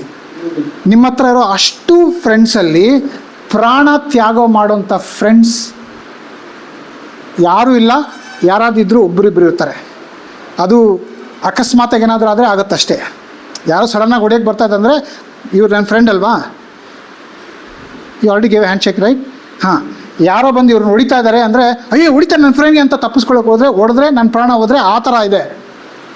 ಆದರೆ ಇಲ್ಲ, ಫ್ರೆಂಡ್ಗೋಸ್ಕರ ನಾನು ಪ್ರಾಣ ತ್ಯಾಗ ಮಾಡೋಂಥ ಫ್ರೆಂಡ್ಶಿಪ್ ಈ ಪ್ರಪಂಚದಲ್ಲಿ.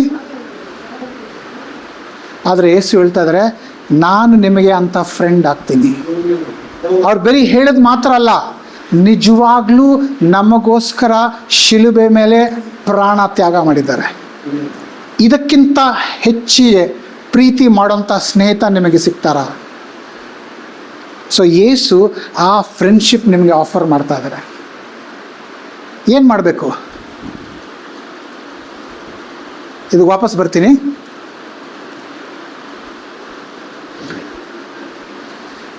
ಸ್ಟಾರ್ಟಿಂಗಲ್ಲಿ ಏನು ಹೇಳಿದ್ನಲ್ಲ, ಪ್ರಾಣ ಹೋಗ್ತಾ ಇದ್ರು ಕೂಡ ಅವ್ರನ್ನ ಉಳ್ಸೋಕ್ಕೆ ಬರಬೇಕು ಅಂತ. ಆ ಥರ ಫ್ರೆಂಡ್ ಯೇಸು. ನೀವು ಏನೇ ಹೇಳಿದ್ರೂ ಬೇಜಾರು ಮಾಡ್ಕೊಳ್ದೇ ಇರೋಂಥ ಫ್ರೆಂಡ್. ಎಷ್ಟೇ ಕಷ್ಟ ಸುಖ ಹೇಳಿದ್ರೂ ಅವರು ಫುಲ್ ಕಿವಿ ಕೊಟ್ಟು ಕೇಳಿಸ್ಕೊಳ್ಳೋಂಥ ಫ್ರೆಂಡ್. ನೀವು ದೇವರೇ, ಈಗ ಅನೇಕ ಜನರು ಅನೇಕ ಧರ್ಮಗಳಲ್ಲಿ ಬೇರೆ ಬೇರೆ ರೀತಿಯಾದಂಥ ಪೂಜೆ ಪುರಸ್ಕಾರ ಎಲ್ಲ ಇರುತ್ತೆ. ಯೇಸುವಲ್ಲಿ ಏನೂ ಇಲ್ಲ. ನಿಮಗೆ ಹೇಗೆ ಅನ್ನಿಸ್ತಾ ಇದೆ, ಕಣ್ಣು ಮುಚ್ಕೊಂಡು ದೇವರೇ ಅಂತ ಹೇಳಕ್ಕೆ ಶುರು ಮಾಡಿದ್ರೆ, ದೇವ್ರು ಇರೋ ಕೆಲಸ ಎಲ್ಲ ಬಿಟ್ಟು ನೀವೇನು ಮಾತಾಡ್ತಿರೋ ಕೇಳಿಸ್ಕೊಳ್ಳೋಕೆ ಮುಂದೆ ಬರ್ತಾರೆ. ಸಂಪೂರ್ಣ ಹೃದಯದಿಂದ ಕೇಳಿಸ್ಕೋತಾರೆ, ಅರ್ಥ ಮಾಡ್ಕೊಳ್ತಾರೆ, ನಿಮ್ಮ ಜೊತೆಗಿರ್ತಾರೆ. ಟ್ರೈ ಮಾಡಿ ನೋಡಿ. ಈ ಯೇಸುವಿನ ಜೊತೆ ಫ್ರೆಂಡ್ಶಿಪ್ ಬೆಳ್ಕೊಳ್ಳೋಕ್ಕೆ ಟ್ರೈ ಮಾಡಿ ನೋಡಿ. ನಿಮ್ಮ ಮನಸ್ಸಿನಲ್ಲಿರುವಂಥ ಅಂತರಾಳದ ವಿಷಯ ಅವ್ರ ಹತ್ರ ಹಂಚ್ಕೊಂಡು ಫ್ರೆಂಡ್ಶಿಪ್ ಟ್ರೈ ಮಾಡಿ ನೋಡಿ. ನಿಮಗೆ ಯಾವತ್ತೂ ಅನಿಸಿದಂತಹ ಒಂದು ಅನುಭೂತಿ, ಒಂದು ಶಾಂತಿ, ಒಂದು ನೆಮ್ಮದಿ, ಆ ಪ್ರೀತಿ ರುಚಿ ಮಾಡೋಕ್ಕೆ ಸಾಧ್ಯ ಆಗುತ್ತೆ. ಅಂದರೆ ನಾನು ಸುಮ್ಮನೆ ಪ್ರೇಯರ್ ಅಂತಂದರೆ ಆ ದೇವರೇ ನನಗೆ ಈ ಕಷ್ಟ ಇದೆ, ದೇವರೇ ಆ ರೀತಿ ಹೇಳೋದಲ್ಲ. ಮನಸ್ಸಿನ ಅಂತರಾಳದಿಂದ ದೇವ್ರ ಹತ್ರ ಮಾತಾಡೋದಕ್ಕೆ ಶುರು ಮಾಡಿ. ದೇವರೇ, ನನಗೆ ಬೇಜಾರಾಗ್ತಾ ಇದೆ, ನನಗೆ ಜೀವನನೇ ವೇಸ್ಟ್ ಅನ್ನಿಸ್ತಾ ಇದೆ, ಭಾಳ ಭಾರ ಅನ್ನಿಸ್ತಾ ಇದೆ, ಯಾರು ನನ್ನ ಅರ್ಥ ಮಾಡ್ಕೊಳ್ಳಲ್ಲ ಅನಿಸುತ್ತೆ, ನಾನು ಯಾಕಾದರೂ ಜೀವಂತವಾಗಿದ್ದೀನೋ ಅಂತಲೇ ಗೊತ್ತಾಗ್ತಾ ಇಲ್ಲ, ನನ್ನ ಜೀವನ ಪೂರ್ತಿ ಅರ್ಥನೇ ಇಲ್ದಿರೋ ಆಗ್ತಾ, ಏನು ಅನ್ನಿಸ್ತಾ ಇದೆಯೋ ಮಾತಾಡೋಕ್ಕೆ ಶುರು ಮಾಡಿ. ದೇವ್ರು ಎಷ್ಟು ಅಂದರೆ ನಂಬಿಕೆಯಿಂದ ಪ್ರಾರ್ಥನೆ ಮಾಡಿದಾಗ ನಿಮಗೆ ನಿಜವಾದ ಸಹಾನುಭೂತಿ ಸಿಗುತ್ತೆ. ಅಸಹಾಯಕತೆ, ಏನು ಮಾಡಬೇಕೋ ಗೊತ್ತಾಗ್ತಾ ಇಲ್ಲ ಅಂತ ಆ ಮಾತುಗಳೇ ದೇವ್ರ ಹತ್ರ ಮಾತಾಡಿದಾಗ ದೇವರು ಅದ್ಭುತವಾಗಿ ಸಹಾಯ ಮಾಡೋಕ್ಕೆ ಮುಂದೆ ಬರ್ತಾರೆ. ನಾನು ಹೇಳಿದ್ನಲ್ಲ, ಆ ಫ್ರೆಂಡ್ಸು ಲೇಕ್ ಹತ್ರ ಹೋಗಿ 108 ದೋಸೆ ವೆರೈಟೀಸ್, ಆ ಫ್ರೆಂಡ್ಸ್ ಕಳಿಸಿದವ್ರು ಯಾರು? ಅದಕ್ಕಿಂತ ಮುಂಚೆ ಆ ಕಷ್ಟಗಳು ನಾನು ದೇವ್ರ ಹತ್ರ ಮಾತಾಡ್ಕೊಂಡಾಗ ದೇವ್ರ ಆ ಫ್ರೆಂಡ್ಸ್ ಕಳಿಸಿದ್ರು. ಆ ರೈಲ್ವೆ ಟ್ರ್ಯಾಕ್ ಹತ್ರ ಜೀವನ ತುಂಬ ಭಾರ ಅನ್ನಿಸ್ತಾ ಇದ್ದಾಗ, ನಾನು ರೈಲ್ವೆ ಟ್ರ್ಯಾಕ್ ಪಕ್ಕದಲ್ಲಿ ಕೂತ್ಕೊಂಡಿದ್ದಾಗ ನನ್ನ ಪಕ್ಕದಲ್ಲಿ ಕೂತ್ಕೊಳ್ಳೋದಕ್ಕೆ ಕಳಿಸೋಂಥ ಫ್ರೆಂಡ್ ಯಾರು? ಬಂದಿದ್ದು ವಿನ್ಸೆಂಟೆ, ಆದರೆ ಕಳಿಸಿದ್ಯಾರು? ಸೊ ನಿಮಗೆ ಬೇಕಾಗಿರೋ ಸಮಯದಲ್ಲಿ ಬೇಕಾದ ಸಹಾಯ ವ್ಯಕ್ತಿಯಿಂದ ಕಳಿಸ್ಕೊಡ್ತಾರೆ. ಆ ಫ್ರೆಂಡ್ಶಿಪ್ ದೇವ್ರು ನಿಮಗೆ ಆಫರ್ ಮಾಡ್ತಾ ಇದ್ದಾರೆ. ಆ ಸ್ನೇಹ ಬೆಳೆಸ್ಕೊಳ್ಳಿ. ಯೇಸು ಜೊತೆ ಒಂದು ಫ್ರೆಂಡ್ಶಿಪ್ ಬೆಳೆಸ್ಕೊಳ್ಳಿ. ಸಭೆಯಲ್ಲಿ ಫ್ರೆಂಡ್ಶಿಪ್ ಬೆಳೆಸ್ಕೊಳ್ಳಿ. ನಿಮ್ಮ ಅಕ್ಕಪಕ್ಕ ಮನೆ, ನಿಮ್ಮ ಜೊತೆಯಲ್ಲಿ ಓದ್ತಾ ಇರೋರು, ಜೊತೆಯಲ್ಲಿ ಕೆಲಸ ಮಾಡ್ತಾ ಇರೋರು, ಅವ್ರ ಹತ್ರ ಸ್ಟ್ರಾಂಗ್ ಫ್ರೆಂಡ್ಶಿಪ್ ಬೆಳೆಸ್ಕೊಳ್ಳಿ. ಅದು ಇಂಪಾರ್ಟೆಂಟೇ. ಅದಕ್ಕೋಸ್ಕರನೇ ದೇವ್ರು ನಮ್ಮನ್ನು ಅಲ್ಲಿ ಹಾಕಿರೋದು. ಸೊ ಸ್ಕೂಲಲ್ಲಿ, ಕಾಲೇಜಲ್ಲಿ ಫ್ರೆಂಡ್ಶಿಪ್ ಮಾಡ್ಕೊಳ್ಳಿ. ಯಾವ ಥರ ಮಾಡ್ಕೊಳ್ಳಿ? 5 ಸ್ಟೆಪ್ ನಾನು ಹೇಳ್ಕೊಟ್ಟೆ. ಅದ್ರ ಜೊತೆಯಲ್ಲಿ ಅದಕ್ಕಿಂತ ಜಾಸ್ತಿ ಹೆಚ್ಚಿಗೆ ಪ್ರಾಶಸ್ತ್ಯ ಕೊಡಬೇಕಾಗಿರೋದು ಯೇಸುವಿನ ಜೊತೆಯಲ್ಲಿ ಸ್ನೇಹ. ಅವರು ಆಲ್ರೆಡಿ ಆಫರ್ ಮಾಡಿದ್ದಾರೆ. ಹೇಗೆ? ಈಗ ನಾನೊಂದು ವಿಡಿಯೋ ತೋರಿಸ್ತೀನಿ. ಯೇಸು ಶಿಲುಬೆ ಮೇಲೆ ಎಷ್ಟು ಕಷ್ಟಪಟ್ಟು, ಶಿಲುಬೆ ಮೇಲೆ ಪ್ರಾಣ ತ್ಯಾಗ ಮಾಡೋಕ್ಕಿಂತ ಮುಂಚೆ ರೋಮನ್ನರಲ್ಲಿ ಒಂದು ಸಂಪ್ರದಾಯ ಇತ್ತು. ಯಾರಾದರೂ ತಪ್ಪು ಮಾಡಿದ್ದಾರೆ ಅಂತಂದರೆ ಅವ್ರಿಗೆ ಚಾವಟಿಯಿಂದ ಹೊಡಿತಾಯಿದ್ರು. ಹೇಗೆ ಹೊಡಿತಾಯಿದ್ರು ಅಂದರೆ 40 ಸಾರಿ ಹೊಡೆದ್ರೆ ಒಬ್ಬ ವ್ಯಕ್ತಿ ಸತ್ತೋಗ್ಬಿಡ್ತಾನೆ. ಅದಕ್ಕೆ 40 - 1 39 ಸಾರಿ ಚಾವಟಿ ಏಟು ಹೊಡಿತಾರೆ. ಯಾಕೆ? ಅವ್ರು ಸಾಯಬಾರ್ದು, ಸಾಯೋಂಥ ನೋವು ಅವ್ರಿಗಾಗಬೇಕು. ಯಾರಿಗೆ ಈ ಥರ ಏಟು ಬೀಳ್ತಾ ಇದೆ? ಯೇಸುಗೆ. ಯೇಸು ಏನೋ ತಪ್ಪು ಮಾಡಿದ್ರಾ? ಇಲ್ಲ, ಅವ್ರ ಜನಗಳಿಗೆ ಒಳ್ಳೆಯದೇ ಮಾಡಿದ್ದು. ಆದರೆ ಕೆಲವರಿಗೆ ಅಸೂಯೆ ಆಗಿ ಅವರು ಕಂಪ್ಲೇಂಟ್ ಮಾಡಿದರು, ಅದಕ್ಕೋಸ್ಕರ ಇವರು ಅವ್ರಿಗೆ ಶಿಕ್ಷೆ ಕೊಡ್ತಾ ಇದ್ದಾರೆ. ಯಾಕೆ ಯೇಸು ಈ ಶಿಕ್ಷೆ ತಗೊಳ್ತಾ ಇದ್ದಾರೆ ಅಂತಂದರೆ, ಅವ್ರು ಈ ಭೂಮಿಗೆ ಬಂದಿದ್ದೇ ಆ ಕಾರಣ, ನಮಗೋಸ್ಕರ ಪ್ರಾಣ ತ್ಯಾಗ ಮಾಡೋದಕ್ಕೆ. ನಾವು ಪಾಪ ಮಾಡಿದ್ದೀರಿ, ನಾವು ಪಾಪ ಮಾಡಿರೋದ ಕಾರಣ ನಾವು ನರಕಕ್ಕೆ ಹೋಗ್ತೀರಿ. ನಾವು ನರಕಕ್ಕೆ ಹೋಗಬಾರ್ದಂದ್ರೆ ನಮ್ಮ ಪಾಪಗಳಿಗೆ ಒಬ್ಬ ವ್ಯಕ್ತಿ ಬಲಿಯಾಗಬೇಕು. ಆ ಬಲಿನೇ ಯೇಸು. ಆವಾಗಲೇ ಓದಿದ್ರಲ್ಲ ವಚನ ಯೋಹನದಲ್ಲಿ, ಒಬ್ಬ ಸ್ನೇಹಿತನಿಗೋಸ್ಕರ ಪ್ರಾಣ ಕೊಡೋದು. ಸೊ ಯೇಸು ಆ ಪ್ರಾಣ ಬಲಿದಾನ ಕೊಡೋದಕ್ಕೋಸ್ಕರ ಈ ಭೂಮಿಗೆ ಬಂದರು. ಸೊ ನನಗೋಸ್ಕರ, ನನ್ನ ಸ್ನೇಹಿತ ಯೇಸು ಎಷ್ಟು ಕಷ್ಟಪಡ್ತದೆ. ಯಾರು ಇವರು? ಇಡೀ ಪ್ರಪಂಚನೇ ಸೃಷ್ಟಿ ಮಾಡಿರೋಂಥ ದೇವರು. ಲೆಟ್ ದೇರ್ ಬಿ ಅರ್ತ್, ಬರೀ ಬಾಯಿ ಮಾತಿಂದ ಇಡೀ ಪ್ರಪಂಚನೇ ಸೃಷ್ಟಿ ಮಾಡಿದ್ದು. ಸೂರ್ಯ, ಚಂದ್ರ, ನಕ್ಷತ್ರ, ಭೂಮಿ, ಎಲ್ಲ ಗ್ರಹಗಳನ್ನು ತನ್ನ ಬಾಯಿ ಮಾತಿಂದ ಸೃಷ್ಟಿ ಮಾಡಿದ್ದು. ಒಂದು ಗ್ರಹ ಅಂದರೆ ಅರ್ಥ ಮಾಡ್ಕೊಳ್ಳಿ, ಭೂಮಿ, ರೈಟ್? ಇಲ್ಲಿಂದ ಕುವೈಟ್ ಎಷ್ಟು ದೂರ? ಕುವೈಟಿಂದ ಜರ್ಮನಿ ಎಷ್ಟು ದೂರ? That means earth is so big ಅಲ್ವಾ? ನಾವ್ಯಾರು ಜರ್ಮನಿ ನೋಡೋಕ್ಕಾಗಲ್ಲ, ಅವ್ರು ನೋಡ್ತಾರೆ. ನಾವ್ಯಾರು ಕುವೈಟ್ ನೋಡೋಕ್ಕಾಗಲ್ಲ, ಇವ್ರು ನೋಡ್ತಾರೆ. ಅಂದರೆ ಇಷ್ಟು ದೊಡ್ಡದಾದಂತಹ ಭೂಮಿನ ಬರೀ ಬಾಯಿ ಮಾತಿಂದ ಸೃಷ್ಟಿ ಮಾಡಿರೋಂಥ ದೇವರು. ಈ ದೇವ್ರ ಬಾಯಲ್ಲಿ ಅಷ್ಟು ಶಕ್ತಿ ಇದೆ ಅಲ್ವಾ? ಈ ಸೈನಿಕರು ಇವ್ರನ್ನ ಹೊಡಿಯೋಕ್ಕೆ ಬರಬೇಕಾದ್ರೆ ಇವ್ರೇನೂ ಇಲ್ಲ ಅಂದಿದ್ರೆ ಸಾಕು, ಅಲ್ಲಿರೋರೆಲ್ಲ ಭಸ್ಮ ಆಗಿಬಿಡ್ತಾಯಿದ್ರು. ಒಂದು ನ್ಯೂಕ್ಲಿಯರ್ ಬಾಂಬ್ಗೆ ಎಷ್ಟು ಪವರ್ ಇದೆ, ರೈಟ್? ಇಡೀ ಒಂದು ದೇಶನೇ ನಾಶ ಮಾಡ್ಬೋದು, ಅಷ್ಟು ಪವರ್ ಇದೆ. ಅವರ ಚಿಟಿಕೆಗೆ ಇಡೀ ಭೂಮಿನೇ ಭಸ್ಮ ಮಾಡ್ಬೋದು, ಅಷ್ಟು ಪವರ್. ಯಾಕಂದರೆ ಸೃಷ್ಟಿ ಮಾಡಿದವರು. ನಿಶ್ಶಬ್ದವಾಗಿ ಹೊಡಿತಾ ಇದ್ದಾರೆ, ಹೊಡ್ಸ್ಕೊತಾ ಇದ್ದಾರೆ. ಹಿಂಗೆ ಅಂದಿದ್ರೆ ಅವರೆಲ್ಲ ನಾಶ ಆಗಿಬಿಡ್ತಾಯಿದ್ರು. ಆದರೆ ಮಾಡಿಲ್ಲ, ಸುಮ್ಮನೆ ಹಿಂಸೆ ತಗೊಳ್ತಾ ಇದ್ದಾರೆ, ಶಿಕ್ಷೆ ತಗೊಳ್ತಾ ಇದ್ದಾರೆ. ಒಂದೇ ಒಂದು ಕಾರಣ, ನಮಗೋಸ್ಕರ. ನಮ್ಮ ಪಾಪ ಕ್ಷಮಾಪಣೆ ಆಗಬೇಕು. ನಾನು ನರಕಕ್ಕೆ ಹೋಗಬೇಕು, ಯಾಕೆ ಪಾಪ ಮಾಡಿದ್ದೀನಿ. ನನ್ನ ನರಕದಿಂದ ಉಳಿಸ್ಬೇಕು ಅಂತ ನನ್ನ ಸ್ನೇಹಿತ ಯೇಸು ಪ್ರಾಣತ್ಯಾಗ ಮಾಡ್ತಾ ಇದ್ದಾರೆ. ಇದು ನಿಜವಾದ ಸ್ನೇಹ. ಈ ಸ್ನೇಹಿತನನ್ನು ಯಾರಿಗಿನ್ನೂ ಯೇಸು ಬಗ್ಗೆ ಪರಿಚಯ ಇಲ್ವೋ ಅವರಿಗೆ ಪರಿಚಯ ಮಾಡ್ಕೊಳ್ತಾ ಇದ್ದೀನಿ.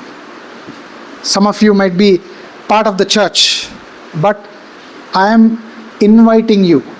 ನಿಮಗೆ ಆಹ್ವಾನ. ಏನಕ್ಕೆ ಆಹ್ವಾನ? ಯೇಸುವಿನ ಜೊತೆ ಸ್ನೇಹ, ಯೇಸುವಿನ ಜೊತೆ ಸಂಬಂಧ ಬೆಳೆಸ್ಕೊಳ್ಳೋದಕ್ಕೆ. ಸುಮ್ಮನೆ ಯೇಸು ಯಾರಂದರೆ ಇದು ಅಂತೆಲ್ಲ ಬರೀ ಜ್ಞಾನಕ್ಕೆ ಹೋಗಲ್ಲ, ಹಾರ್ಟ್ನಿಂದ ಸಂಬಂಧ ಬೆಳೆಸ್ಕೊಳ್ಳೋದಕ್ಕೆ ಆಹ್ವಾನ ಇವತ್ತು ಅವಕಾಶ ಕೊಡ್ತಾ ಇದ್ದಾರೆ. ಹೇಗೆ ಗೊತ್ತಾಗುತ್ತೆ? ಯೇಸುವಿನ ಬಗ್ಗೆ ತಿಳ್ಕೊಬೇಕಂದ್ರೆ ಎಷ್ಟು ಬೈಬಲ್ ಓದ್ತಿರೋ ಅಷ್ಟು ನಿಮಗೆ ಯೇಸುವಿನ ಬಗ್ಗೆ ಗೊತ್ತಾಗುತ್ತೆ, ದೇವ್ರ ಬಗ್ಗೆ ಗೊತ್ತಾಗುತ್ತೆ. ಎಷ್ಟು ನಿಮಗೆ ಯೇಸು ಬಗ್ಗೆ, ದೇವ್ರ ಬಗ್ಗೆ ಗೊತ್ತಾಗುತ್ತೋ ಅಷ್ಟು ಅವ್ರ ಜೊತೆಲಿ ಸಂಬಂಧ ಬೆಳೆಸ್ಕೋಬೋದು.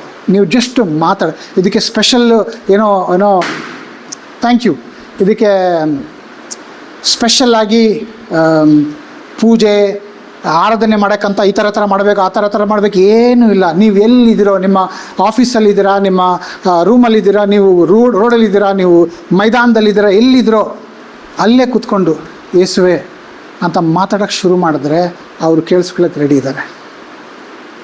ಸೊ ಅವ್ರ ಜೊತೆಲಿ ಸಂಬಂಧ ಬೆಳೆಸ್ಕೊಳ್ಳೋಣ.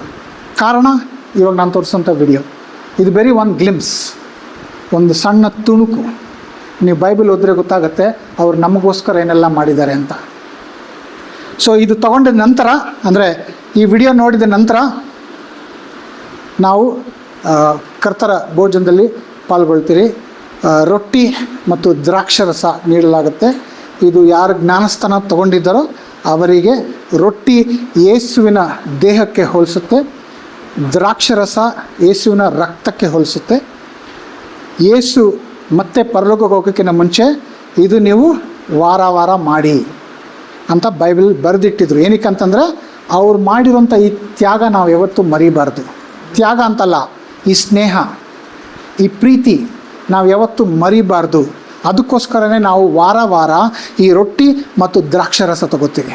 ಯಾಕಂದರೆ ಅವರು ಶಿಲುಬೆ ಮೇಲೆ ಮಾಡಿರೋಂಥ ಈ ಮಹಾತ್ಯಾಗ, ಅವರ ಪ್ರೀತಿನ ನಾವು ಯಾವತ್ತೂ ಮರಿಬಾರ್ದು ಅನ್ನೋದಕ್ಕೋಸ್ಕರ ಈ ರೊಟ್ಟಿ ಮತ್ತು ದ್ರಾಕ್ಷಾರಸ ತಗೋತೀವಿ. ಸೊ ವಿಡಿಯೋ ನೋಡೋಣ. ವಿಡಿಯೋ ನೋಡಿದ ನಂತರ ಪ್ರೀತಮ್ ಡಿಸೈಡ್ ಮಾಡ್ತಾರೆ ಯಾರಾದರೂ ಒಬ್ಬರು ಪ್ರೇಯರ್ ಮಾಡೋದಕ್ಕೆ. ಪ್ರೀತಮ್ಮ, ಸಾಯ ಅಥವಾ ಬೇರೆ ಯಾರು ನೀವು ಡಿಸೈಡ್ ಮಾಡಿ ಅವ್ರು ಬಂದು ಪ್ರೇಯರ್ ಮಾಡ್ತಾರೆ. ಅದಾದಮೇಲೆ ಕರ್ತರ ಭೋಜನದಲ್ಲಿ ಪಾಲ್ಗೊಳ್ಳೋಣ.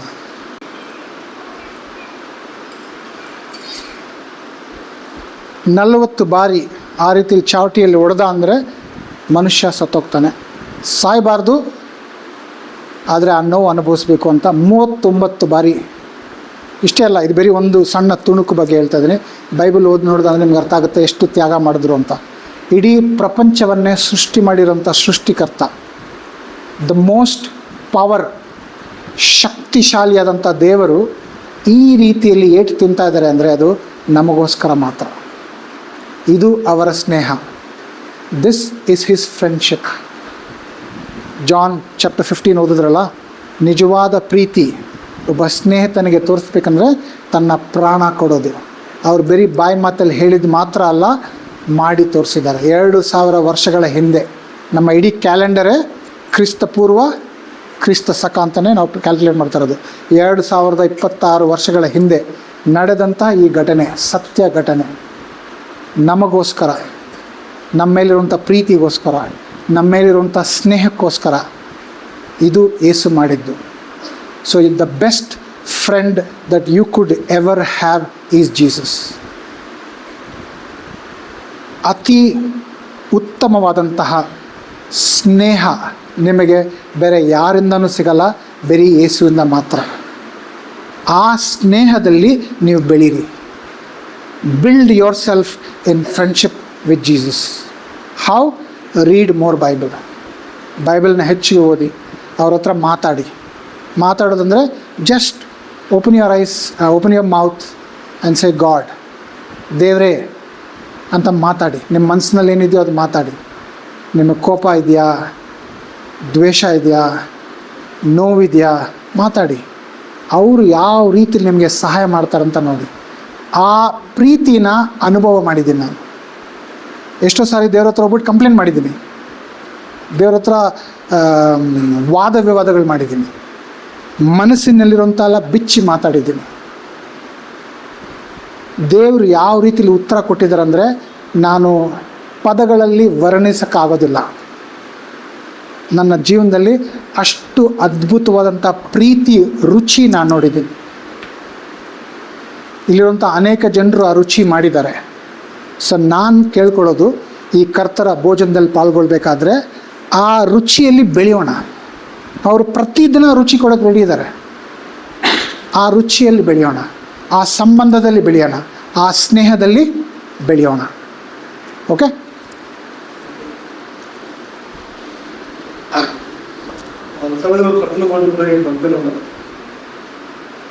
ಅದೇ ವರ್ಷದ ನೆನಪಿಸ್ಕೊಂಡ್ಬಂದಿದ್ದೀವಿ. ನಾನು ನೀವು ನೋಡುವಾಗ 2000 ವರ್ಷದಲ್ಲಿ ಹಿಂದಿನಲ್ಲಿ ನೀವು ಮಾಡಿದಂಥ ಒಂದು ಸ್ನೇಹಿತರವಾದ ಒಂದು ಜವಾಬ್ದಾರಿ ನೀವು ಎಷ್ಟು ಅದ್ಭುತವಾಗಿ ಮಾಡಿದ್ರಿ. ಅದಕ್ಕಾಗಿ ನಿಮ್ಗೆ ಸ್ತೋತ್ರ. ದೇವ್ರು, ನೀವು ಕೇವಲ ಬಾಯಿ ಮಾತಿಂದ ಹೇಳಿಲ್ಲ ದೇವ್ರು ನಾವು ಸ್ನೇಹಿತರಾಗಬೇಕು, ಸ್ನೇಹಿತರಾಗಿ ಮಾಡಿದ್ದೀನಿ ಅಂತ. ದೇವ್ರು, ನೀವು ಲೈಫಲ್ಲಿ, ನೀವು ಜೀವನದಲ್ಲಿ ಅದನ್ನು ತೋರಿಸಿದ್ದೀರ. ದೇವ್ರು, ನನಗೋಸ್ಕರ, ನಮ್ಮೆಲ್ಲರಿಗೋಸ್ಕರ, ಮನುಷ್ಯನು ಈ ಪಾಪದಿಂದ ಹೊರಗಡೆ ಬರಬೇಕು, ಮುಕ್ತನಾಗಬೇಕು ಅನ್ನೋದಕ್ಕೋಸ್ಕರ, ನಮ್ಮೆಲ್ಲರಿಗೋಸ್ಕರ ನೀವು ಪ್ರಾಣವನ್ನು ಕೊಟ್ಟಿದ್ದಕ್ಕಾಗಿ ನಿಮಗೆ ಸ್ತೋತ್ರ ಮಾಡ್ತಿದ್ದೇವೆ. ಅಷ್ಟು ಚಾಟಿ ಏಟುಗಳು, ಅಷ್ಟು ಅವಮಾನ, ಅಷ್ಟು ನಿಂದನೆ, ಬೇರೆ ಅಷ್ಟು ಕಷ್ಟಗಳನ್ನು ಕೇವಲ ನನ್ನ ಸ್ನೇಹಿತವನ್ನು ಉಳಿಸ್ಕೋಬೇಕು ಅನ್ನೋದಕ್ಕೋಸ್ಕರ ನೀವು ಅದನ್ನೆಲ್ಲ ಅನುಭವಿಸಿದ್ದಕ್ಕಾಗಿ ನಿಮಗೆ ಸ್ತೋತ್ರ ಮಹಿಮೆ ಸಲ್ಲಿಸ್ತೀನಿ. ತಂದೆ, ನಾವೇನು ಮಾಡಿದ್ರು ಕೂಡ ಅದು ಋಣ ನಿಮಗೆ ತೀರ್ಸೋಕ್ಕಾಗಂಗಿಲ್ಲ. ದಯವಿಟ್ಟು ಸಹಾಯ ಮಾಡಿ, ನಾವು ಜೀವನ ಇರೋವರೆಗೂ, ಉಸಿರಿರುವವರೆಗೂ ನಾವು ಕೃತಜ್ಞತೆ ಆಗಿರೋದಕ್ಕೆ ನಮ್ಮನ್ನೇ ಬಲಪಡಿಸ್ಬೇಕಂತ ಪ್ರಾರ್ಥಿಸ್ತೀನಿ. ದೇವರೇ, ನಾವೆಲ್ಲರೂ ಕೂಡ ದೇವರೇ ನಿಮ್ಮ ವಾಕ್ಯದಲ್ಲಿ ಇನ್ನೂ ಹೆಚ್ಚಾಗಿ ಬೆಳೆದು ನಿಮ್ಮ ಒಂದು ತ್ಯಾಗಕ್ಕೆ, ನಿಮ್ಮ ಒಂದು ಪ್ರೀತಿಗೆ ಕೃತಜ್ಞತಾ ಉಳ್ಳವರಾಗಿ ಜೀವನ ಮಾಡೋದಕ್ಕೆ ನಮಗೆ ಸಹಾಯ ಮಾಡಬೇಕು ಪ್ರಾರ್ಥಿಸ್ತೀನಿ. ದೇವರೇ, ನಿಮ್ಮ ದೇಹವನ್ನು ರೊಟ್ಟಿಯಾಗಿ ರಕ್ತವನ್ನು ದ್ರಾಕ್ಷರಸವಾಗಿ ಕೊಡೋದಕ್ಕಾಗಿ ನಿಮಗೆ ಸ್ತೋತ್ರ ಮಹಿಮೆ ಸಲ್ಲಿಸ್ತಾ ಈ ಒಂದು ಚಿಕ್ಕ ಪ್ರಾರ್ಥನೆ ನಿಮ್ಮ ಒಬ್ಬನೇ ಮಗನಾದ ಯೇಸುವಿನ ನಾಮದಲ್ಲಿ ಪ್ರಾರ್ಥಿಸ್ತೀನಿ ದೇವರೇ, ಆಮೇನ್.